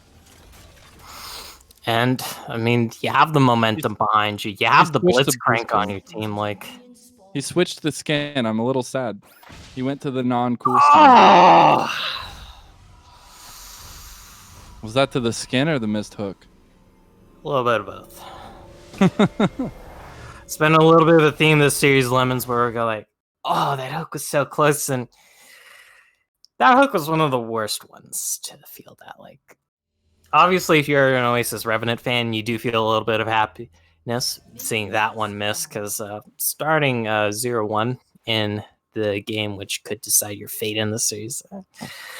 Little bit unfortunate. However, though, thankfully, you don't have to blow anything at all, and you do scout out the enemy 5 members, so we don't see any deep vision come as a result of that, but you're able to get a little bit of vision down in that river.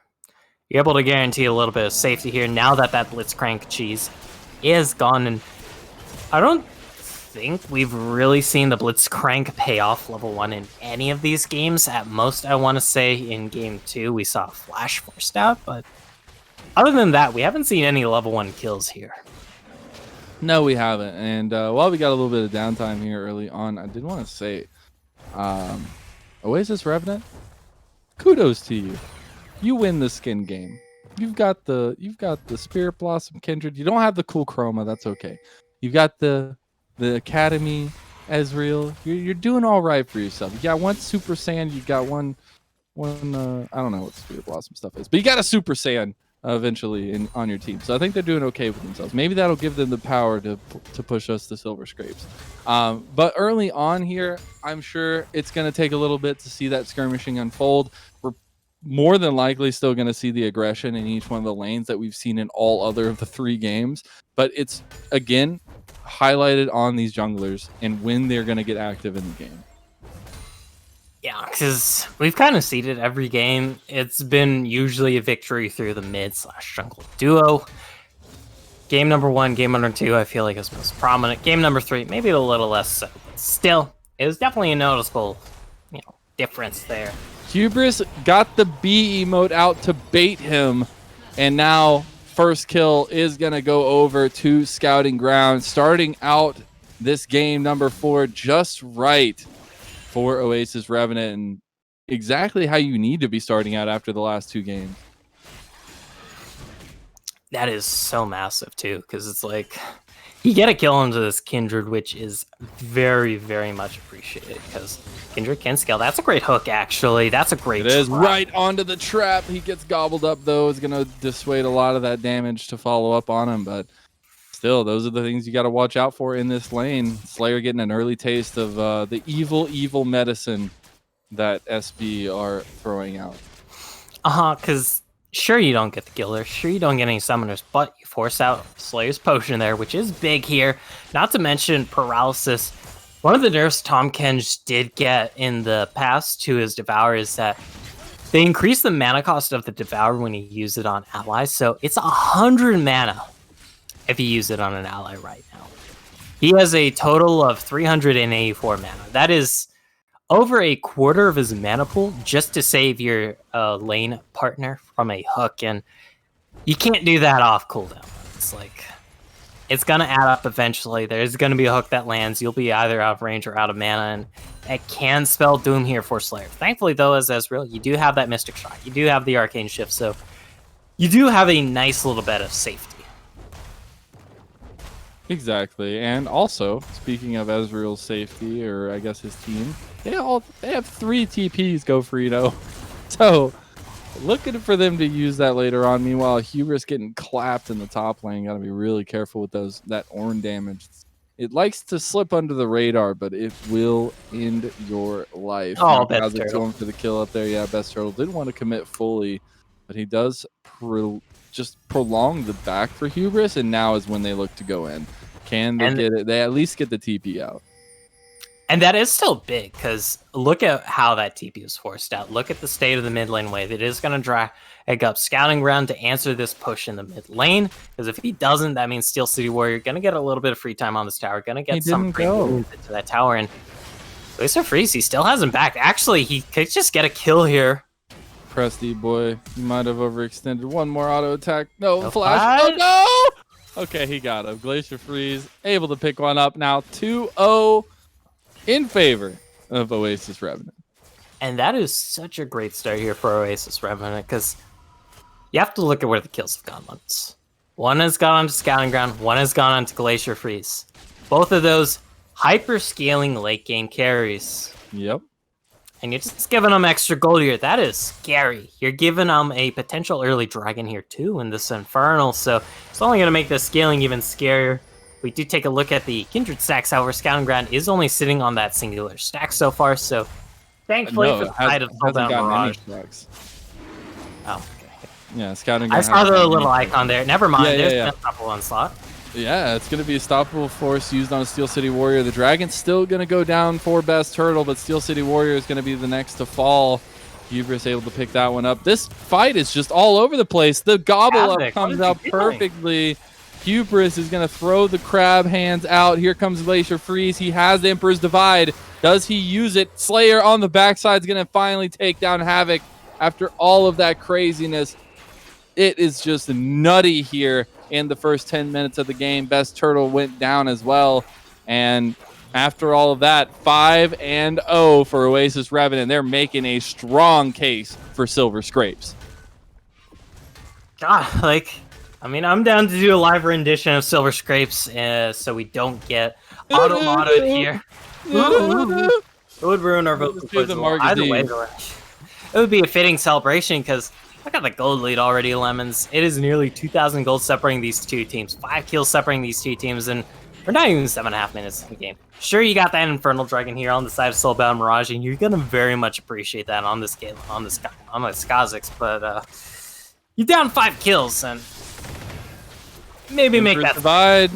Yeah, it's definitely gonna be a 6th one. Steel City Warrior caught out Glacier Freeze, making it look so easy. That's the thing with main lane Kakma, though, because you can absolutely just outrange almost everything. You can just rain down hell, but you need some time to scale. You do need that flash if you get jumped on in a Fire Observer. Or meow meow meow. Never mind that. We have a potential dive here in the bot lane. As soon as I want to look at the gold, we have a potential dive. So overextended. For the way that the map is playing out, there's no reason that you need to be that far up in your lane. Nox Joe is going to pay the price here. The tongue lick coming out. Paralysis taking that one down. Now Scouting Ground is going to be the butt end of a lot of damage coming out. He's going to have to use the Lamb's Respite. Is it going to buy enough time? Is it going to be respiteful?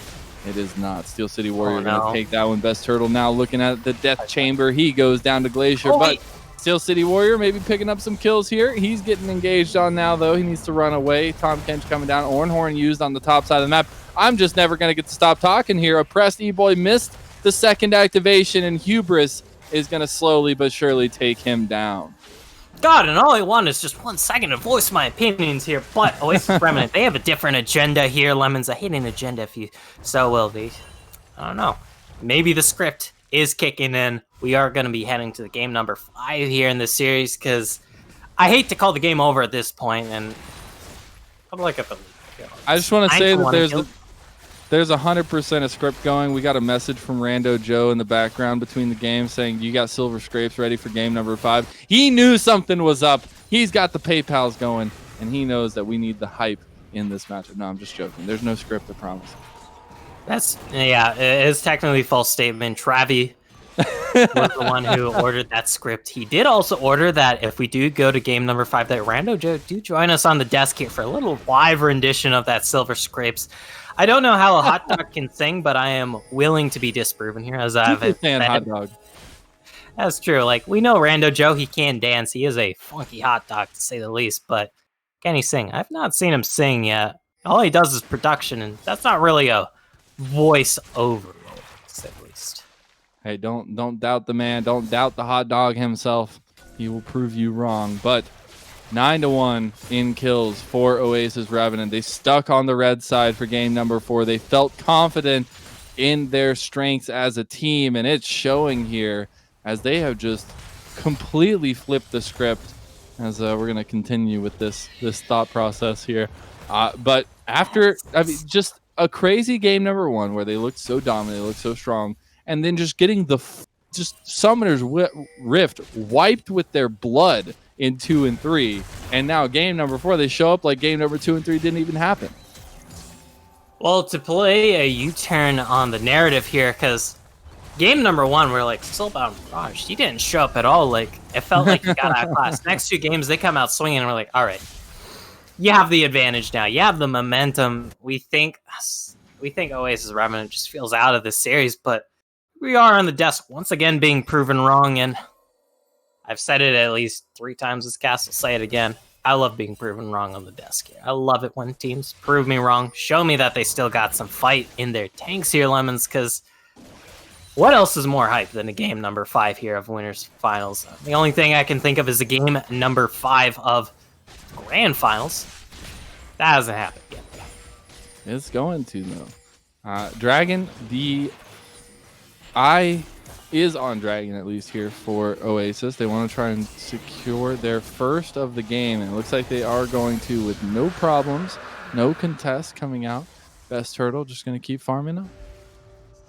And if you want a Dragon that can help you just keep farming up, Ocean is your backup, pal, because you're able to take any harass that comes your way. That's going to be absolutely massive in the spot in top lane here. And especially against this Kog'Maw in general once we get to the later stages, because you're going to have that regen to help stomach some of that poke. Of course, in this bot lane, we've talked about how Ezreal, he does have a little bit of trouble. Never mind that. There's the stream of shuffle. Here comes Scouting Ground. Yeah, it's going to go down.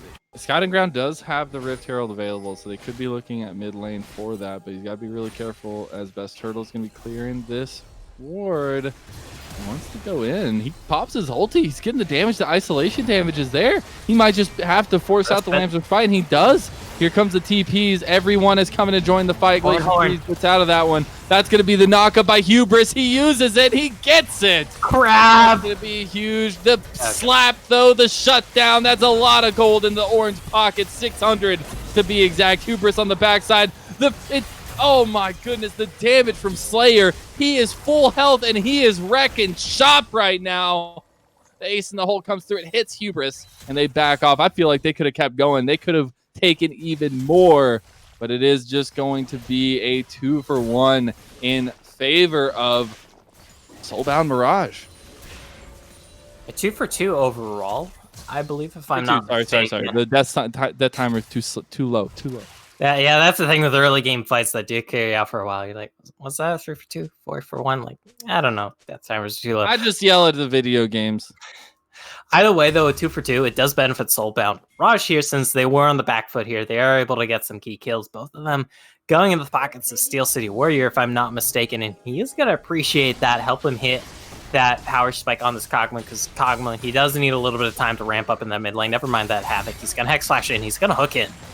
He got grabbed up, though. The phase shift not going to save his day that time, but Havoc getting slowed now. Stream of Shuffle available. Got the damage. Yeah, he does have it, but is he going to use it? He does not. Gobble Up coming up on Scouting Ground. Best Turtle looking for it. He's a predator waiting in the bushes, waiting to find a target here. Does he still want to do something? Rift Herald's going to be used in the mid lane.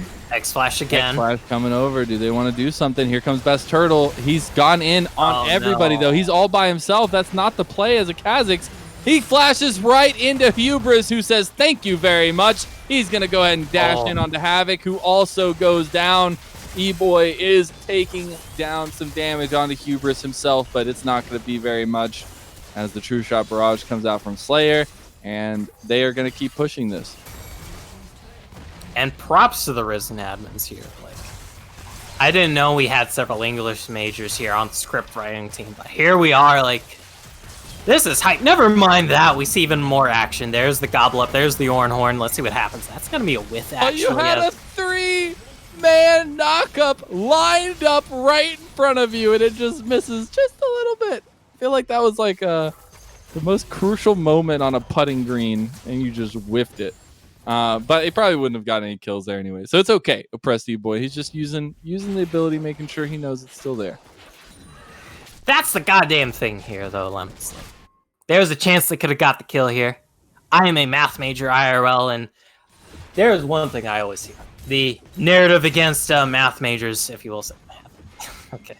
The narrative against math majors here, to put it in caster terms, well, what's the matter with math? Like, I'm not going to use it later in life. Like, why do I need to algebra stuff? But it's like, if you had known geometry there, might have got a kill. I don't know if this is tilted math major in me speaking or the super big brain color caster analyst in me speaking, but geometry matters. Shapes are everywhere. Look at the Illuminati. They run Risen. Like, Rando Joe, Julia, and Travis. That's 3.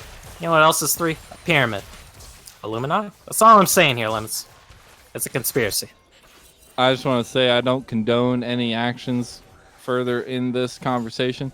No, I'm just joking. Anyways. That's Turtle, though. Yeah. You want to talk about Saving Private Ryan. Turtle has been so good at positioning here, but he hasn't been able to get anything for his positioning just yet. I do want to give a quick check-in to the Kindred. They were at 0, and now they're at 4. So they've gotten their marks. They've gotten that first power spike, and always looking to pick up more, but at least you have that preliminary spot, that power spike that you're looking for. And that is always great to have, that preliminary power spike. However, though, there's a Mountain Dragon on the menu right now, and it's going to be more or less free here for the side of Oasis Revenant. There was a little bit of posturing. Potential for a Blitzcrank hook there. Nothing else. There is going to be a response here in the Rift Shell that is going to be picked up here in time. They're going to be able to grab that. Should be able to get out here in time. There is that unstoppable force here on Hubris, so he does want to try and force something with a flash ulti. He can. That won't be the case, however. He'd be too far from his teammates, and he's going for the double mask here build, Lemons. Not building any armor at all on this Malphite, which is a little bit curious, because you do have that 4-1 and 4 Azir as your mid laner. Like, do you really need more magic damage on this composition? I don't know. But if you're able to one-shot the back line as this Malphite, I guess more power to you. Hubris is over there singing, "Mask off. Got my mask off." Do it over. Okay, that's a little bit cringe. I'm sorry, folks. I'm sorry you had to witness that. I promise it won't happen to me. Hey, the caster just always welcomes cringe. I mean, hey. we do puns a lot here, and that's kind of cringe by a lot of standards. Very true. Rift Herald available for Best Turtle. Wonder where he's going to use it. A couple options available to him, but it's really about the timing of the second Rift Herald. There's so many different routes you can take. There's only a few right ones, I feel like, and we'll have to see if he can navigate to the right path there for it. But not another dragon for 3.5 minutes. You don't have Baron for another minute and a half or so. It's going to be a bit of a lull state here for a while, Gofrino. Yeah, because I know we've been hyping up Oasis Revenant this entire game. They do have the lead. Like, this is an astronomical kill lead, but they don't have the lead in turrets here, Lens. And take a look at the gold lead here. It's only like, what, 3.5k separating these two teams. Sure, for this point of the game, it is noticeable to a degree, especially if it is highly concentrated in some lanes, especially when we do take a look at this top lane and mid lane. But it's not an automatic lose, I feel. So I'm looking towards Soulbound Mirage here as scouting ground. They are looking at oppressed E-Boy. I'm going to be able to potentially take up another kill here as they do. Scouting ground going to pick up that one. And going to be a nice bit of gold going over here. They're going to look at the tower. Best Turtle is around. You got to be He's really alone, careful. though. Yeah, Paralysis is here too. He's got the angle here. He does get the tongue lick, but Hubris taking a couple extra shots. They just look at the tower. Thankfully, he did evolve the jump first on this Kha'Zix here, Best Turtle. So he is able to hop skippity on out of there. Still, though, you do lose your top laner. You do lose the turret. That is going to even up the turrets here. Right after I just made a whole damn point about how, well, you know, it's pretty big here, but you're behind in turrets, and it's not that big of a gold lead. Well, now it's even in turrets, and there still is a decent gold lead, and it's now even 5K. more decenter to say the least. More decenter. Yes, I love it. I think I'm not an English major for a reason. Don't see me on the New York Times bestseller anytime soon. However, though, don't sell yourself short here. I believe that book you wrote a couple years ago. It's starting to get up there. Oh, flash from Steel City Warrior. He's looking for the damage back on the Glacier. He goes golden. Find some time. Here comes the unstoppable force from Hubris. Is he going to pop it? He does. The smackdown is there. Hubris picking up that one. He throws up the crab yet again. Horn. He gets the double knock up this time. Oppressed E-Boy smurfing all over him. Here comes the crab as one last ditch attempt to get a sign of help. A white flag. Please let me surrender. But they say no. Hubris, you go down. Now they're looking at the Baron here. It's a bit of a wonky start. You've only got 3 members, but they are trudging away, and it's about half health. Teleport coming out. Here comes the Havoc. He does have a hook. He does have a dream. There is no smite, however, in the area. There's no smite on the enemy team.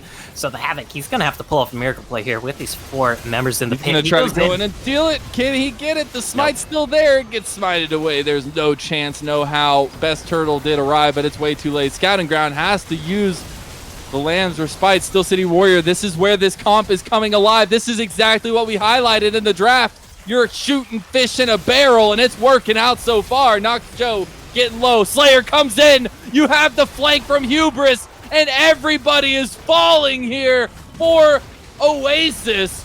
And that is just going to be able to turn completely around. The triple kill coming out from Slayer, who did so much in that fight. Glacier still alive, Hubris alive, and almost an ace there as 4 members fall.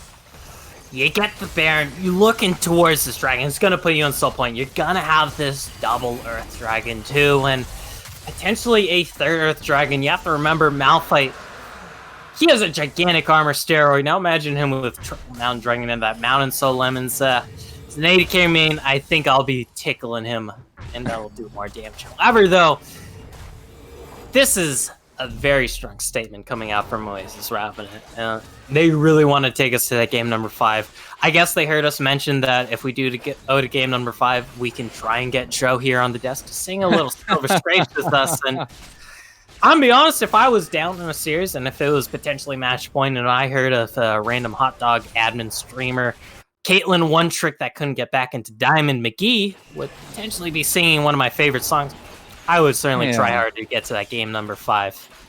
Go Farino, you don't gotta do him like that. Oof. He did leave us for a week, and he left us in the care of Evil Joe here in the producers chat. So he hasn't hasn't even throw a little taken shade the way of a hot dog. He hasn't even taken his break yet. He hasn't gone on vacation yet. He's still working. I don't know. I haven't seen him all series. I haven't seen Rando Joe show up all series. If he was working, I would see him here in chat busting his ass off 24/7, working that 9 to 5 for minimum wage. You're being that essential work. Either way, you have his family of hot dogs now reaching out to us in chat. Go Farino, thank you very much for putting that spotlight on us. I appreciate it. Now we're just gonna get flamed by all the hot dogs in the community. I don't appreciate that. I mean, there's a reason why you can't buy a singular hot dog when you go to the grocery store. A singular hot dog? When was the last time you bought a pack of hot dogs? Just a singular wrapped hot dog. I would love it. I would buy so many of those. But they are looking at the bot side tower here for Oasis Revenant. They can take it if they'd like. This Baron buff making it oh so easy. It's like a knife through butter. And they're looking at the inhib tower now. Can they get something else? Do they overextend here? The grab out, that could be it. That's his Glacial Freeze getting caught, but he just uses the Emperor's Divide so nicely. Buys himself some time, buys himself a bit of survivability there. And the pick out for Soulbound just doesn't work out this time around. Unfortunate to say the least. You do really want to get a pick here. It will help get yourself back into the game. Speaking of picks, though, that is a great little buffer on that hook. Best VN. He doesn't matter though. Kench is here now. Slayer looking to go aggressive. Best Turtle gets unstoppable force, and Hubris picking up another one. The artillery shells are raining. That's the Lambs Respite forced out by Scouting. He gets pulled out of it, and Havoc with the play. Oh my goodness, he takes him down. That's one of the strongest members here and you still have the artillery, you still have the damage. There's another hook waiting in the water. It feels like we're watching Jaws at this point. Who is Havoc going to grab out? Who is he going to pick off? And it decides not to. The cooldown not short enough. And it looks like they're going to get out of this one. And a beautiful 1-for-1 here to stall out a little bit of time. Help yourself get back into this game. However, though, Lemons, I have to disagree with that Jaws analogy from you, because you have to remember, in the movie Jaws, well, the Ally team, they didn't exactly have vision on the shark for the most part in that long game. However, though, this Blitzcrank who is behind here, sure, you're able to pick people off like the Jaws, able to kill people like the Jaws if you do have the team around, but the enemy has vision on you, so I'm gonna have to call you out here on the caster desk a little. It's okay. It's okay. So we've got both TPs coming up for Glacier Freeze and Hubris here pretty soon. They're going to be at 3 TP strong. They still have this very large gold lead. They are on Soul Point with another dragon spawning in 55 seconds. The fight is 100% going to be around the dragon pit. I'm sure we aren't going to see too much craziness until then unless we see a pick out. But at this point, it is how Soulbound can contest it, how do they approach it, and how do they pick a fight. Yeah, because, I mean, this is one of the things I love referencing on the caster desk here. It's a classic catch-22 here, because if we take a look at the objective timers here, we have less than 30, about 25 seconds till that next dragon. Never mind that Shurima shuffle. That's a pick. Like, yep. I couldn't even hand it off to you, Lemons. That's how quick and easy it was. That's it, and that's probably the hopes of Soulbound here for this game at least. But Steel City Warrior still trying his darndest in the top side. Actually does a lot of damage to Hubris. They do take down the second tier tower in the mid lane, and that dragon looking right for the picking for the side of Oasis Revenant. There is a bit of a contest here. Best Turtle trying to get positioning around the back side of the pit. He is going to get back there. Yeah, there's nothing. That's already done. And the scaling has started to come online for this team, and they've gotten the gold where they need to. Wait, that recall's canceled. Backing on a ward that he can clear. I don't know about that one, Best Turtle. He still could survive, though. He is a sneaky little cow. Survived is a strong ward. Oh, he flashed. He's buying so much time. I don't know how this is going to work out for Best Turtle. He does get even more summoner spells out from the Slayer flashes too, but they end up taking him, and now with Baron spawned, they look right at it and they want to put the nails in this coffin here.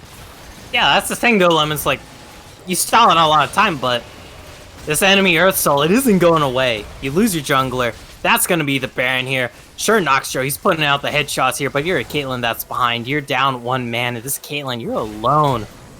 Yeah, we saw the Emperor's Divide miss. We saw the Unstoppable Force land, but only onto a tanky member. That's Nox Joe already going down. Scouting ground getting very low. He uses the Lamb's Respite on the backside of the fight. Glacial Freeze can't take it. He actually does, gets the last auto attack. He still goes down, but he is able to take the 1v1 against Steel City Warrior, and they still come out on top. Havoc and Best Turtle, the only ones alive. Can Best Turtle make a steal? Can he make this moment, the shining moment for Soulbound? Vision here, like, this is gonna be so hard. There's a Hex Flash. Look for the miracle. That's a Zhonya's. It's distraction, maybe. Best Turtle looking to get over the wall. Can he get there? He doesn't have the jump anymore. And Slayer just gonna clean it up. The hook comes down, and that's just a free double kill to the Ezreal. They're gonna take the Baron. They take everything. This gold lead has ballooned to 12K almost. They have the soul. They have the Baron. They just have everything. And I love that patience in the Baron pit from Oasis. Revenant here, Lemons, like, they're able to just wait it out. They knew the enemy jungler is up. Never mind that. Oh, you're going to have an explosive last team fight here, it feels like.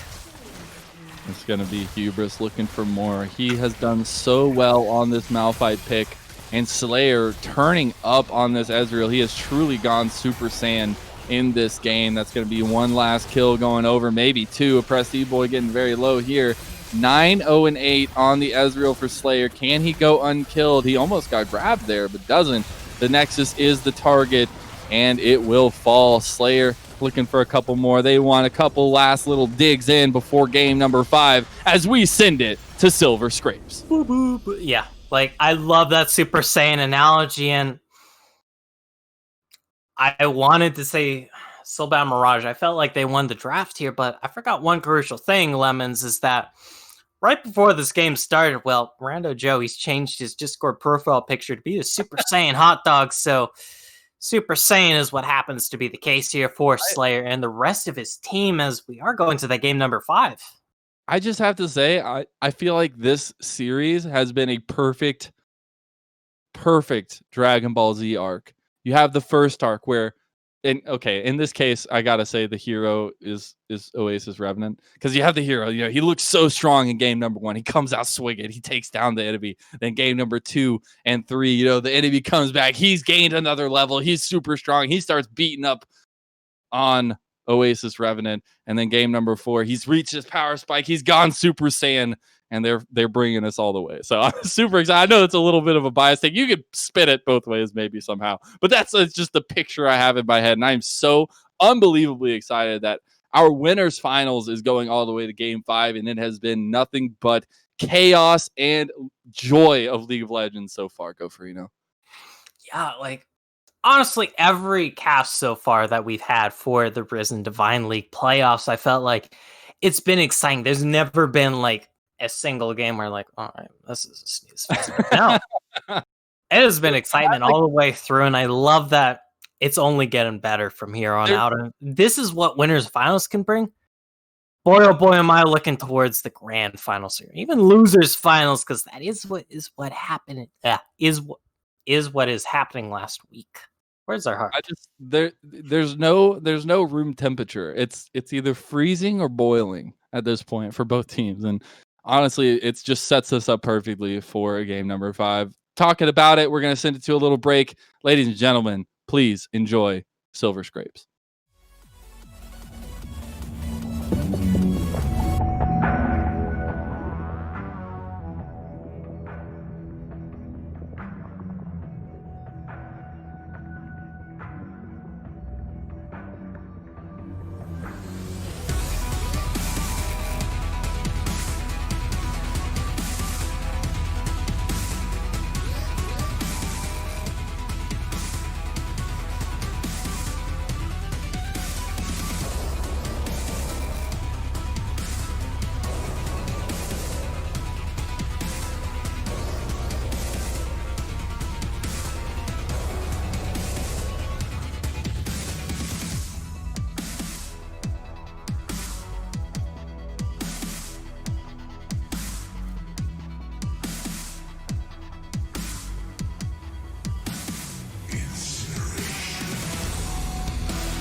Welcome back, ladies and gentlemen. We have made it to the top of the mountaintop, and we have arrived at game number 5. I hope you loved that rendition of Silver Scrapes, even though it's not the real one.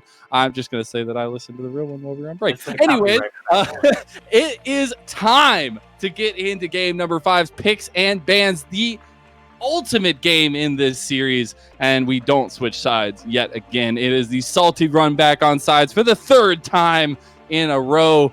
Both these teams feeling real comfortable with where they're at. We have Soulbound Mirage on the blue side taking away the Lulu, the Ezreal, and the Caitlyn. Heavy focus on that bot lane. Oasis going to get away the Graves, Gragas, and waiting on that last ban. Again, another heavy focus, but this time on jungler. Akali going to be that last ban there on the red side. And I like how we're just getting into this, Lemons. Like, these teams, they know what they want. They know what they want to take off the board. However, though, for the first time this series, that set manages to sneak his way through the draft. And boy, oh boy, was that a quick lock in here. Because if I'm not mistaken, both these teams, they do fancy themselves a set. They do. First pickup set, we haven't really seen him because he's been banned away in every one of the games. And another one that's been banned away. We just get everything at game number 5. They're letting the floodgates out. Volley Bear finally comes through. Another ban in every single game. It is just nutty to me. I know I've said that word already a lot today, but my goodness, it is gloves off. We are having a brawl here in game number 5. Well, I hope the gloves are off, because this is summer. You don't need to be keeping your hands warm. Just start slugging away. As like you said, that Volley Bear did manage to sneak its way through, and the Bard also, if I'm not mistaken, was banned on the second phase in some of these games. Never mind, my memory once again failing me. However, though, this is going to be first this series with this Bard here for Oasis Revenant. I know for Alice is here. He has played some games on it. Like, we all know, he is that heavy hardcore Thresh OTP, but he has played a lot of games on other champions here. However, though, Ashe Gangplank gonna fall through the sides here, and with Ezreal and Caitlyn off the table here, this could set up for a very strong Mirage bot lane here, I feel, Lemons. I am literally jumping up and down in my seat right now. Go for we've gotten nothing but new picks in this game number 5. We've gotten nothing but new strats here. Maybe not new strats, but new pieces coming in. After all of this stuff just not being being crucial in the banning portions of the games, but not being able to come through, not being able to be picked, they are letting everything through. We have the Ashe, the Gangplank locked in there for Soulbound Mirages. That's going to add a lot to their composition, but Oasis respond with that Bard that you mentioned, as well as the Azir for that late game insurance policy, and we saw how well it worked out in that last game. It's just crazy to me that we've had such back and forth. We've had just both teams using the same picks that each other have been playing and just swapping in the drafts and doing all this kind of funky stuff for 4 games in a row. And then 5th game, they just say, no way. We don't even, what are those picks? We've never played those in our lives. We're going to go with our comfort. We're going to go with what we've always known. And so far in the first 3 picks for both sides, they are setting themselves up so nicely. But speaking of that, we are getting into the second phase of bans. These are the last bans of the series. We'll have to see what comes out, as we already see Soulbound Mirage take away that Lucian from game number 1. The Blitzcrank also going to be banned away for Oasis. Wonder what they come with. The last one of the red side for this series, and it's going to be the Morgana locked away. And Morgana definitely is interesting, because we have not seen that whatsoever this series. However, though, you have to remember that Black Shield is always just such a potent force here. You're able to stop the Streamer Shuffle. You're able to stop the Cosmic Binding. And then, of course, the Volibear stun from that big old maul of his. So, Oasis, they don't want any deniers here. Whereas on the side of Mirage, they've come into 4 of 5 of their bans towards the 80 carry pool. And this is really going to pinch the pool of Oasis Revenant here. And I wonder what we're going to see as the response here, because I believe we're going to see the 80 carry here, so we can get a potential counter pick in that top lane, unless they want to flex that Volibear top lane. But even then, I still feel like you pick the 80 carry up here. You won't reveal too much. Never mind that. We're flipping the script, Lemons, as that is a Swain lock-in. So Oh, this is so exciting. Oh my goodness. All right, so the first pick of the entire series for Oasis was Swain. It was a misclick, which now I'm thinking wasn't a misclick. But anyways, more on that later.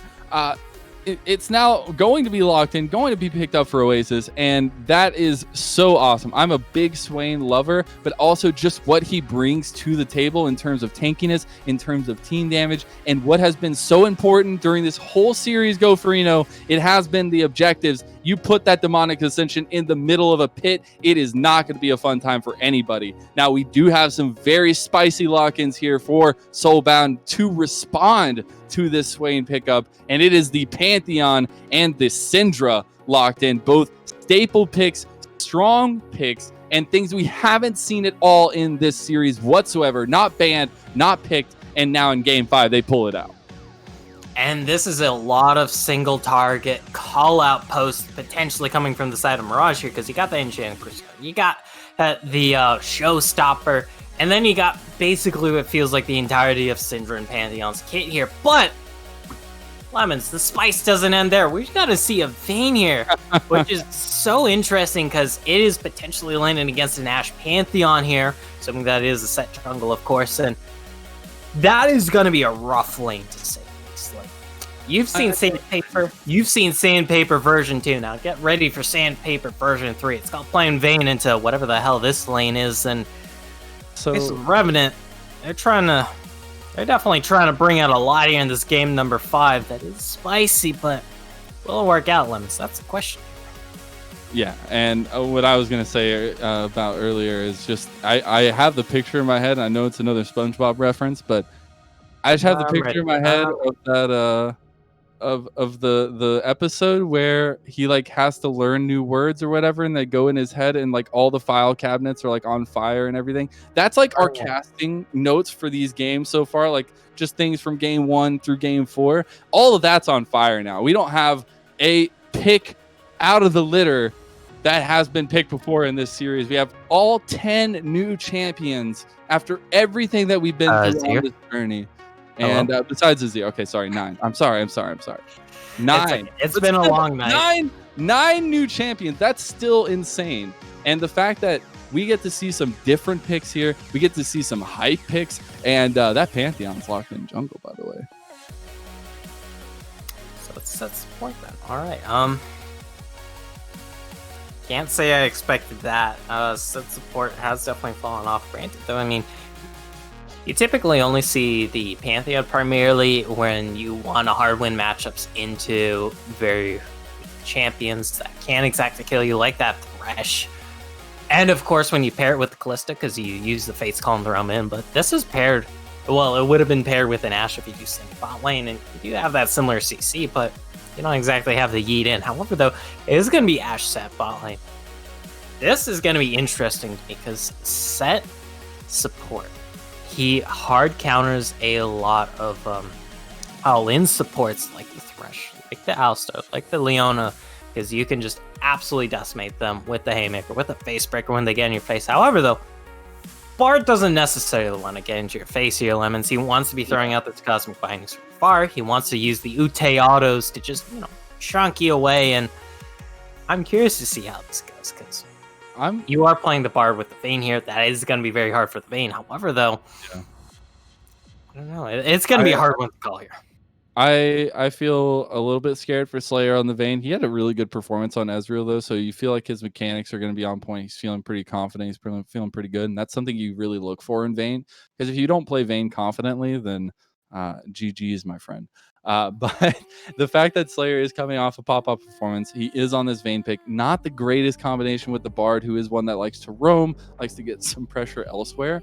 But you've got to be careful, because Nox, Joe, and Havoc have been playing out of their minds in this game, in this series so far. And the Pantheon Ashe can lock you down so quickly, and there's no way to get out of it. And the damage coming through from it is just so strong. So I'm glad they switched it up. I'm glad they were able to pull that bot lane off, because I just think that being such a squishy bot lane for Slayer and Paralysis, they are going to have such a rough time. Yeah, like, it is going to be very hard, because if you fall behind as this Vayne, as this Bard, that means you're going to be facing a snowballing Pantheon. And even though it is a support Pantheon that reduced gold income, he's still going to have that leg up on you. He's still going to have that extra lethality. And Vayne, if I'm not mistaken, does have lower than average base armor for 80 carries. That is one of the reasons that she does have a weaker than average laning phase. And when you have to eat up all that poke from the Ashe, through the ranged autos, through the volley, and then of course the all-in potential from the Pantheon, well, if you're behind, then it just gets even worse, Lemons, I feel. It does indeed, but we have our compositions. We are set. Everybody is locked in, and we are ready to get to battle. We have to send it to a little break while we get through spectator delay, but you're not going to want to mix the action on the other side of it. We'll be right back.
Welcome back, ladies and gentlemen. For the final time of the evening, we have a hell of a game set up for you in this game number 5. 9 new picks across the board. Things that have been banned, things that we haven't seen, and now we get it all out in game number 5. I'm so ready. Go Freno. Are you?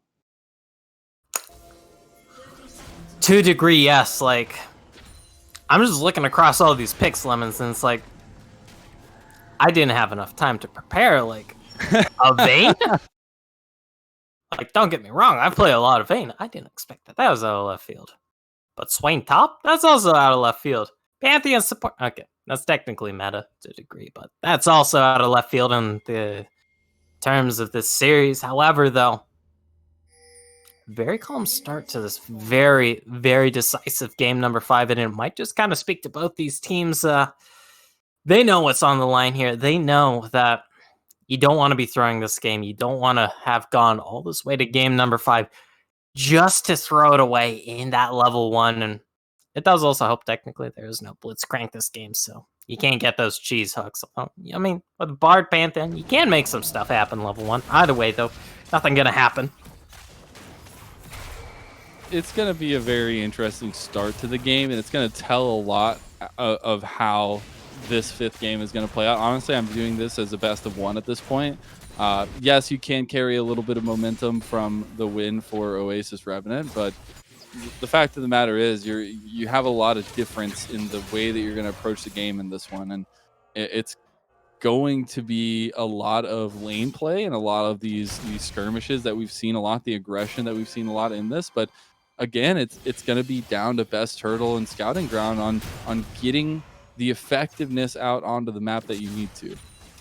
And I feel like you are going to be having to approach this game differently, like with so many different picks, with the fact that the series has gone on for so long. Like, things that might have worked game number 1, they aren't going to cut in game number 5. Your enemy, they've seen it maybe potentially upwards of 4 times over, and now they know the deal. They know the shebang. Like, they know how to deal with it. So you're having to pull out these extra picks here. However, though, it does mean with this rather long and lengthy series so far, a lot of picks that have been banned all series long have slipped through, because the set has been banned the entirety of this. Every time. Gangplank, if I'm not mistaken, has been banned at least 3 of these games, and they managed to both go through this game. That is very damn big here, Lemons, I feel. It really is. And Best Turtle tried his best to get a gank in the mid lane, but didn't get anything here. Havoc can take a bit of damage himself. Scouting Ground going for his own gank. Flash for flash up there on the top side, so no doubt going to come back onto this oppressed E-boy at some point soon, but that's going to be 5 minutes for that. So you do get to see Best Turtle taking advantage of that. He is going to get the scuttle on the bot side.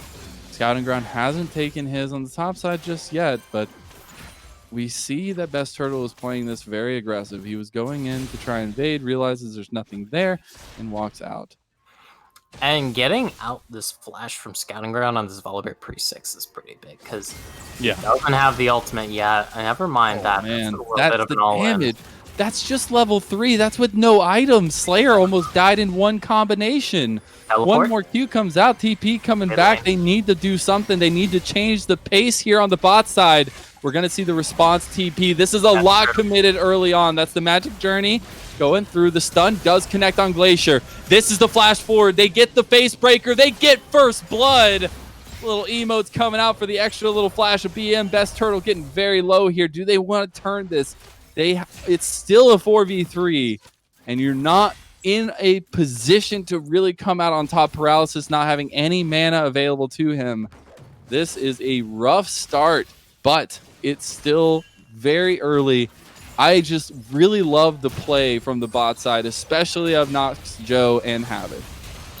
And this is the type of aggression, the type of decisiveness I'm absolutely looking for right now in this game number 5, Lemons, because we mentioned in the level 1, nobody wants to throw early on, but someone has to make the move eventually, and the team that knows when and how to make that move can help them out so much here. And so far, going in the favor of Soulbound Mirage, able to get that first blood onto their mid laner.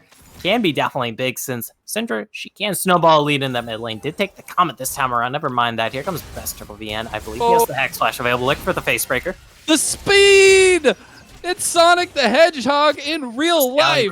Look for the thunder. Yeah, he is coming around. Best Turtle did get a nice little bit of damage there, but Nox Joe getting low. He flashes out. The target is Best Turtle. Big haymaker off the back. Slayer goes down. He still trades the kill over.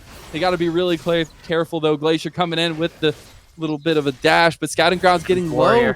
Nox Joe, here comes the dash in. Steel City Warrior slowly making his way here. Flashes forward, gets the knockback. That's going to be 1 over as Glacial Freeze is going to fall. Kills just abound early on as we are 6 minutes in with 6 kills. 4-2, though, in favor of Soulbound. And this is the most action-packed early game so far this series, Lemons, because I mean, we remember the previous series. Sure, a first blood might fall early on, but it would take a little bit of time before things really settled in. But this has been non-stop action. Like, I had a tiny bit of room to commentate, then all of a sudden I'm like, oh, never mind that. Here comes the mid laner. Here comes the jungler. And it's like, that is so much action. But when it's 4-2 kills this early on, take a look at the kill spread too. You got 1 kill on your AD carry. You got 1 kill on that support who does want to snowball on this Pantheon. And of course, 2 kills onto Steel City Warrior on the Syndra. Like, you can look to potentially blow open this mid lane. Like, Glacier Freeze even had to itemize the Merc Treads early just for a little bit of safety cushioning here. That magic resist and tiny bit of tenacity gonna help out a lot to deal with the snowballing Syndra. However, not having those offensive boots, not itemizing towards either the Lost Chapter early on or that the Fiendish Codex, it can be big here on this Azir. You're just sitting on a dagger of offensive stats when your enemy lane opponent has a gold advantage already, has that Lost Chapter, and can look to kill you. Like, we're going to be looking towards Steel City Warrior in this mid lane. Look for those Scatter the Weeks to land, Lemons, because any one of those might just result in a kill. This game is just such on a knife's edge, and I love the fact that we get so much action this early on with these compositions. Again, Slayer, that wasn't even Nox Joe in there. Nox Joe threw 1 volley and maybe an auto attack. That is the damage that a Pantheon gives you in the bot lane. He had Ignite. He could have gone further, but he decided not to. He's relenting on his aggression, but later on, when you get that Enchanted Crystal Arrow, when you get all these combinations, it is so deadly. And the action is not over yet because Hubris has no mana. Yeah, this is just going to be a kill. Ooh. One more parlay? One more parlay. Look for it. I believe he has the orange still. I was going to say one more. It's a lot of pain. The Grand Starfall came in from Havoc. He's going in on Scouting Ground. Paralysis and Slayer are here, but Nox Joe getting that after there. The Ignite's going to burn down. It's not going to do it. Havoc overextended here. He gets condemned into the wall. We see Paralysis here. Steel City Warrior on his way. They are a little bit over aggressing here, but they pull off. They get out. It is still just a chaotic early game, and everybody putting everything they can into this game. Yeah, but it seems like there just seems to be a little bit more in the pot here for Soulbound Mirage, because 5-2 in kills. You're able to get that solo kill in the top lane, and you were so close to getting at least 2 to 3 kills in this bottle lane here with that deep invade onto that blue buff. However, though, since there were some summoners up, since there were some ultimates up, you weren't able to secure those, able to at least bait those out really hard. And I'm surprised we didn't see this early Infernal Dragon come out, because you did get that super hard priority. But you could also argue for the side of Soulbound Mirage. They did use a lot of cooldowns. A few of their health bars were a little low, so maybe not risk it. Just walk out with a small dub and hope to capitalize on that later. However, though, it might just be rather unfortunate, because before all this happened, we saw that all in the bot lane from the Havoc. All he has is a serrated Dirk on the support Pantheon, who should technically not be doing as much damage, because top lane Pantheon, you get access more levels, more gold, and that's very important on Pantheon. However, though, he's still able to trunk out this Vayne from Slayer, and this is going to be rough laning phase and a half, I feel, for Slayer here, especially since he hasn't itemized any lifesteal yet to help him sustain through any sort of poke that he does receive, and it's going to be a volatile bot lane, to say the least. For sure. We've already seen that happen here. Dragon has been started up by Best Turtle. He's just trying to solo it. It's going to do just fine on that. Actually, looks like Steel City Warriors doing a bit of a roam for him there, but they have all the time in the world. They don't have to worry about anything at this point, and they take the first Dragon of the game. And that's one way to complement your lead, because when you're ahead, you do more damage since you do have that extra gold, and getting Infernal Dragon to bolster that, it's going to help you do even more damage, even if it is only resulting in a couple of 80 AP this point on Havoc. He's going to go in, able to block out a lot with that Aegis Assault, thankfully, and Slayer. He has taken the brunt of these trades here. It's not like Paralysis can really do much to block a point-and-click stun there from the Havoc. There's the... Tempered Fate came in onto Nox Joe, but he misses the follow-up onto that. Look at the damage back onto Paralysis. He's done. That's it. That was the combination. That's the stun. Slayer the next. He gets condemned. He flashes forward. He gets hit by the tower, but the Grand Starfall comes in. Pantheon getting even more fed, and that's the member you're looking for in that bot lane. Pantheon with 2 on the bot side. Hubris surviving with the Demonic Ascension. He lives out of this fight. Glacial Freeze TPing, Steel City Warrior TPing, but nothing comes of it. More Summoner spells used, but no more kills. And that is kind of very important here, speaking in terms of the top lane here, because Oasis Revenant, they are a little bit on the back foot here, to say the least. They didn't give up any kills. They're able to pop that Rift Herald they got for free, able to get some tower plays here to even up the gold a little, and that is nice. However, though, you look towards the bot lane. Sure, Slayer is able to get a kill on this Vayne. However, though, you got it onto Nox Joe, and typically you would say, all right, but look at the shutdown bonus here, Lemons. It is currently on the support here for Havoc. He's the one with the money in his pockets. I'm going to take a quick tab at the gold here. Okay. Farm differential does mean Nox Joe's ahead. Never mind that. Going to be in some trouble here. That's going to be a nice little bit of damage added on by Hubris, but Scouting Ground's going to chomp down on that kill and pick one up for himself. That was very big, because putting Gangplank behind is always so big. Paralysis, though, looking towards this mid lane. Shuriba shuffle, but Paralysis misses. Steel City Warrior gets out with his life, having burned his flash, but still not giving over that gold.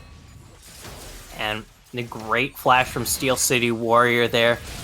Never mind that. Slayer, he's going to get hit up. There's the cleanse. I think he's going to die to one more volley. Here comes Paralysis.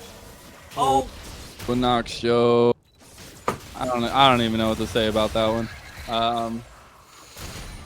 Anyways, Nox Joe goes down. That's kill going over. Even more so getting Oasis back in this game. The gold lead is nothing here. Hubris. A little bit. Demonic Ascension used by Hubris. Best Turtle was looking for the showstopper, but is not able to. Hubris able to get out of that one.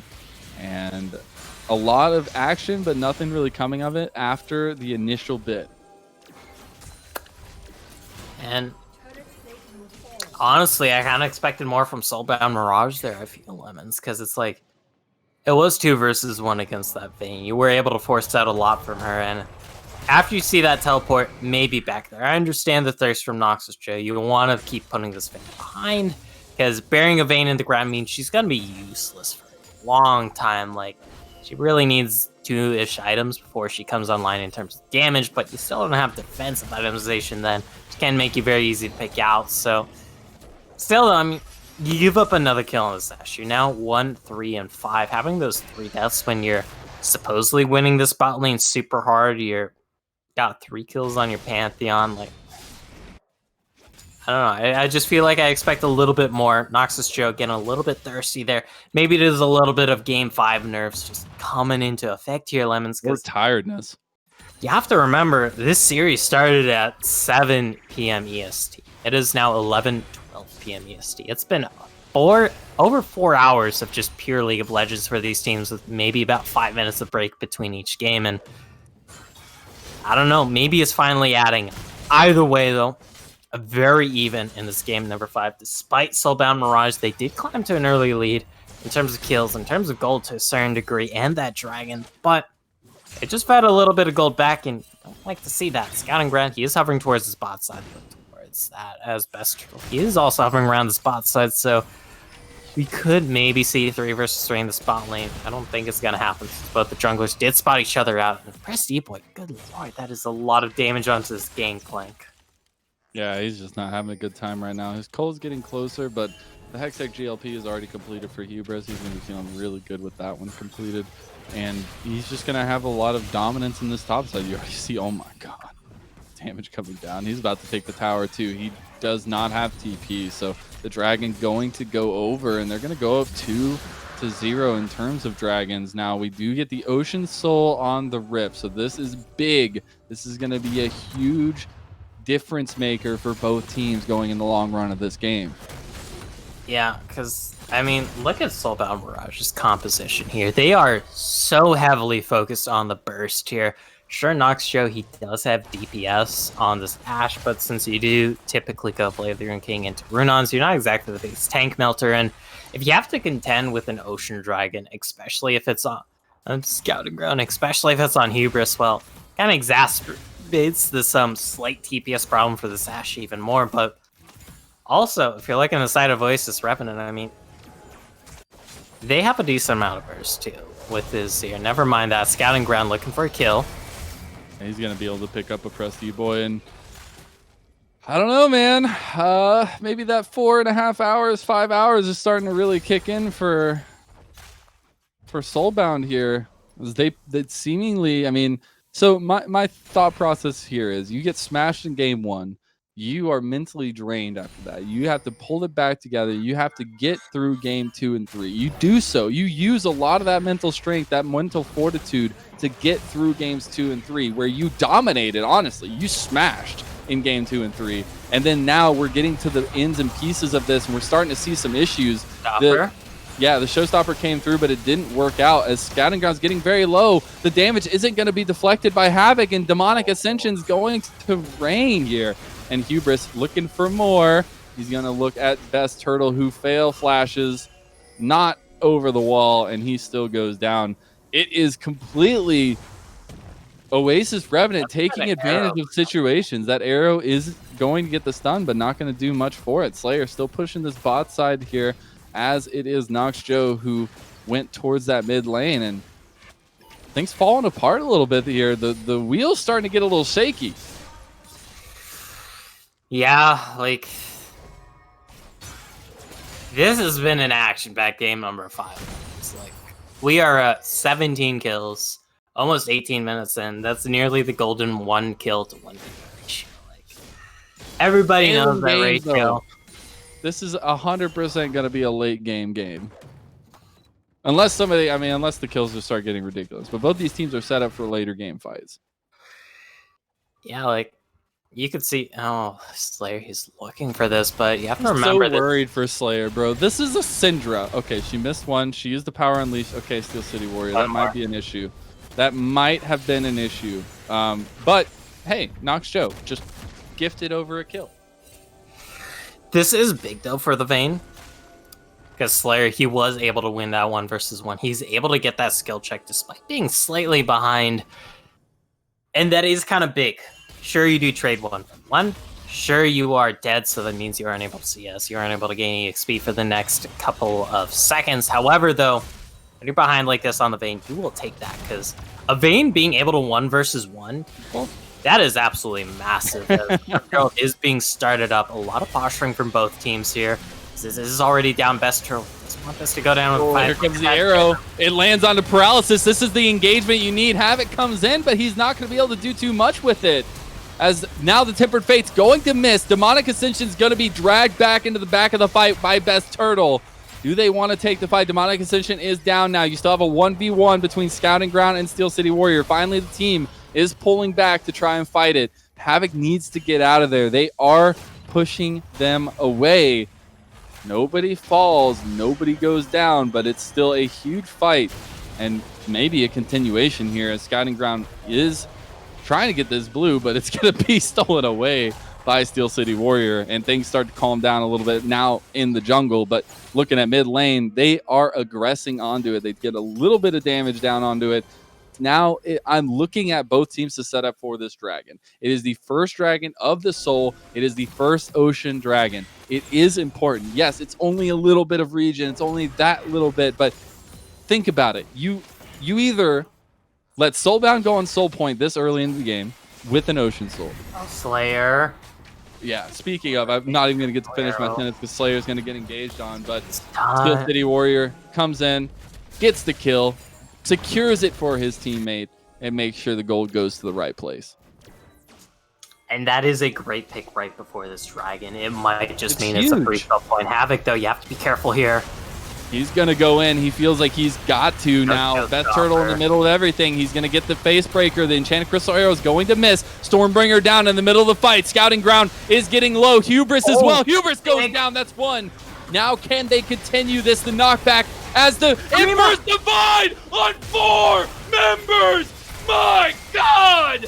Glacier Freeze with the play of the series, the play of the game, and they could still take the fight here. It is Best Turtle, the only member left, but Glacier Freeze just turns everything over. He just took the table and threw it up in the air.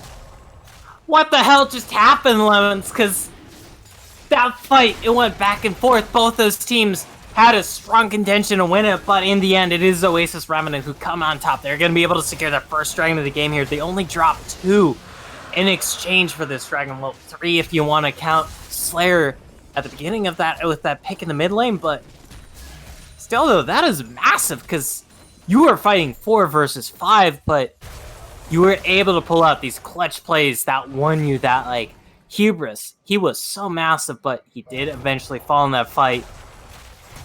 Freeze, though, he just saved that fight. Like, you summed it up beautifully yourself when you were just shouting your head off. Best Turtle, he's gonna fight Slayer here. Look for the shit. You have a 1v1. This is a Vayne. Like, you still have to be careful. The knockback's not going to land on the Slayer. He's going to get showstoppered. He still doesn't get the auto attack off. He's still looking for the fight, though. This is still a Vayne. Look at the kiting. Slayer is turning it on, but he finally goes down. Paralysis might be able to get something off the back of it here. Oh, he misses everything. He's going to get stunned up. He's going to get damaged.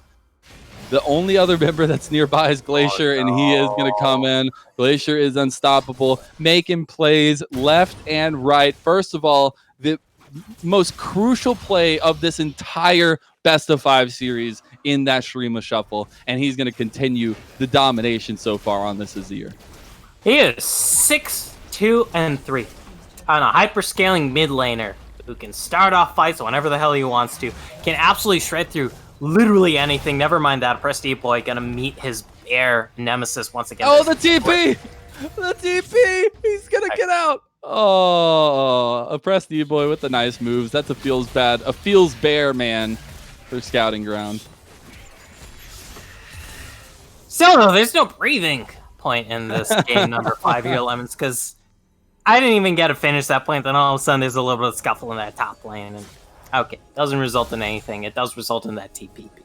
Yes, but no kills, and let's be honest, when you're viewing, when you're casting, you're bloodthirsty. You want to see the kills. You don't want to see the TP. You want to see some blood on the rift, but none of it coming from that. Man, the Gatorade diff is real here.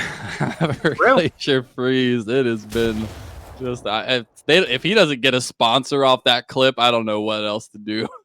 There's so many things you can make out of that. I mean, that's amazing. But we're still back in this game. We're still neck and neck. We are within a 2K gold lead here for Oasis Revenant.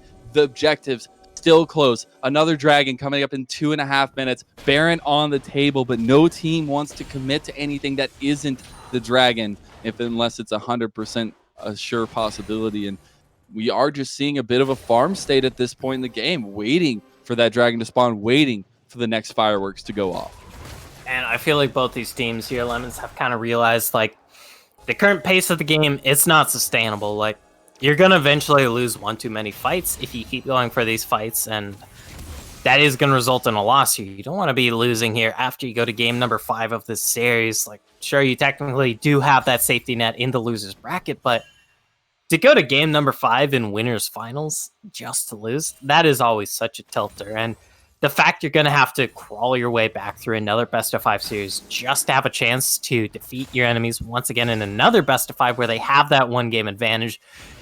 And then even that Glacier Freeze, Glacier going for it again. He doesn't get it. The stun going to be blocked by that Banshee's Veil. So nice pickup by Glacier Freeze. He did try to overextend a little bit there, but it was a good potential pick out. Now, the Baron being pinged up here, potentially just a bait, but they have it warded out. Now, flashing forward, scouting is on to knock Joe, but on the background, you have Best Turtle and Steel City Warrior. They're getting dropped in the middle of the cannon barrage. Slayer is now online, coming into the fight. He's going to get out. There is another member down, 2 already. The Temper Fate's going to buy a lot of time here. Scouting Grounds going in. That's going to be another beautiful Shurima shuffle to secure 2 more members. The healing coming through from the Triumph on Scouting Ground is going to save his life. 4 members down. The pace has completely turned, and it is all Oasis Revenant. And the start of that fight was a 5 versus 4 because oppressed E-Boy, he was away from the fight, can only drop the cannon barrage, and then Scouting Ground, he just 1 versus 1 Nox Joe. Nox Joe wasn't able to do any damage to this Volibear, and this full tank Volibear, of course, able to slow down that 80 carry.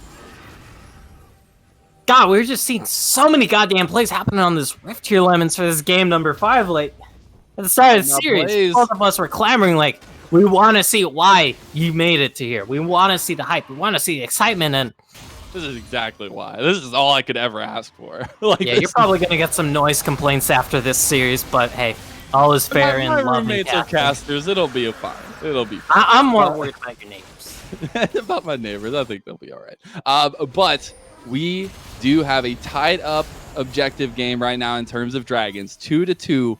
But I gotta say, 2 Ocean Dragons over 2 Oasis Revenants gonna feel real nice.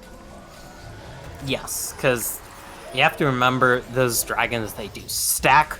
It is now 5% of your missing health every 5 seconds, and that can add up when you look at a lot of these members, specifically the Swain, specifically this Volibear. They're going to be itemizing a decent chunk of health. Having all that extra healing means they'll be able to last longer, be able to get off more spells, and on the opposite side, they do have that Infernal, sure, and that is going to hurt towards the late game, but Ashe doesn't typically itemize a ton of AD early on as an AD carry, since you do go Blade the Rune King into that Runons, and Blade the Rune King only gives you about 40, 45 AD. I can't remember which exactly, and okay, the Cloud Dragon, that is going to be a big point here when you're talking about the Cannon Barrage, the showstopper. Ooh, Tempered Fate comes out from Paralysis. He does get the stun there. The orange going to be eaten up by a pressed E-Boy. Luckily, he did so because Hubris was right on the tails of that fight. And if you want to continue your point, well, we're getting set up for some more fighting. Here's the thing, though. Every time I start a point, some action happens. So I think that's the thing. We got to keep going with the script. You just got to keep so that I actually keep going. See? Look, you try to make a point, Slayer gets half health. Hey, maybe I'll just start putting on some pointers. Maybe we'll end the game early on, because I do need to eat some dinner. Speaking of the double, there's the Grand Starfall. Yeah, but Hubris is on the backside with the Demonic Ascension. You do see the Stormbringer use. Nox Joe. Nox Joe. 1 more hit, 2 more hits. He's healing. He's got the sustain, but the Demonic Ascension explosion ends his life. And that's going to be more kills going over.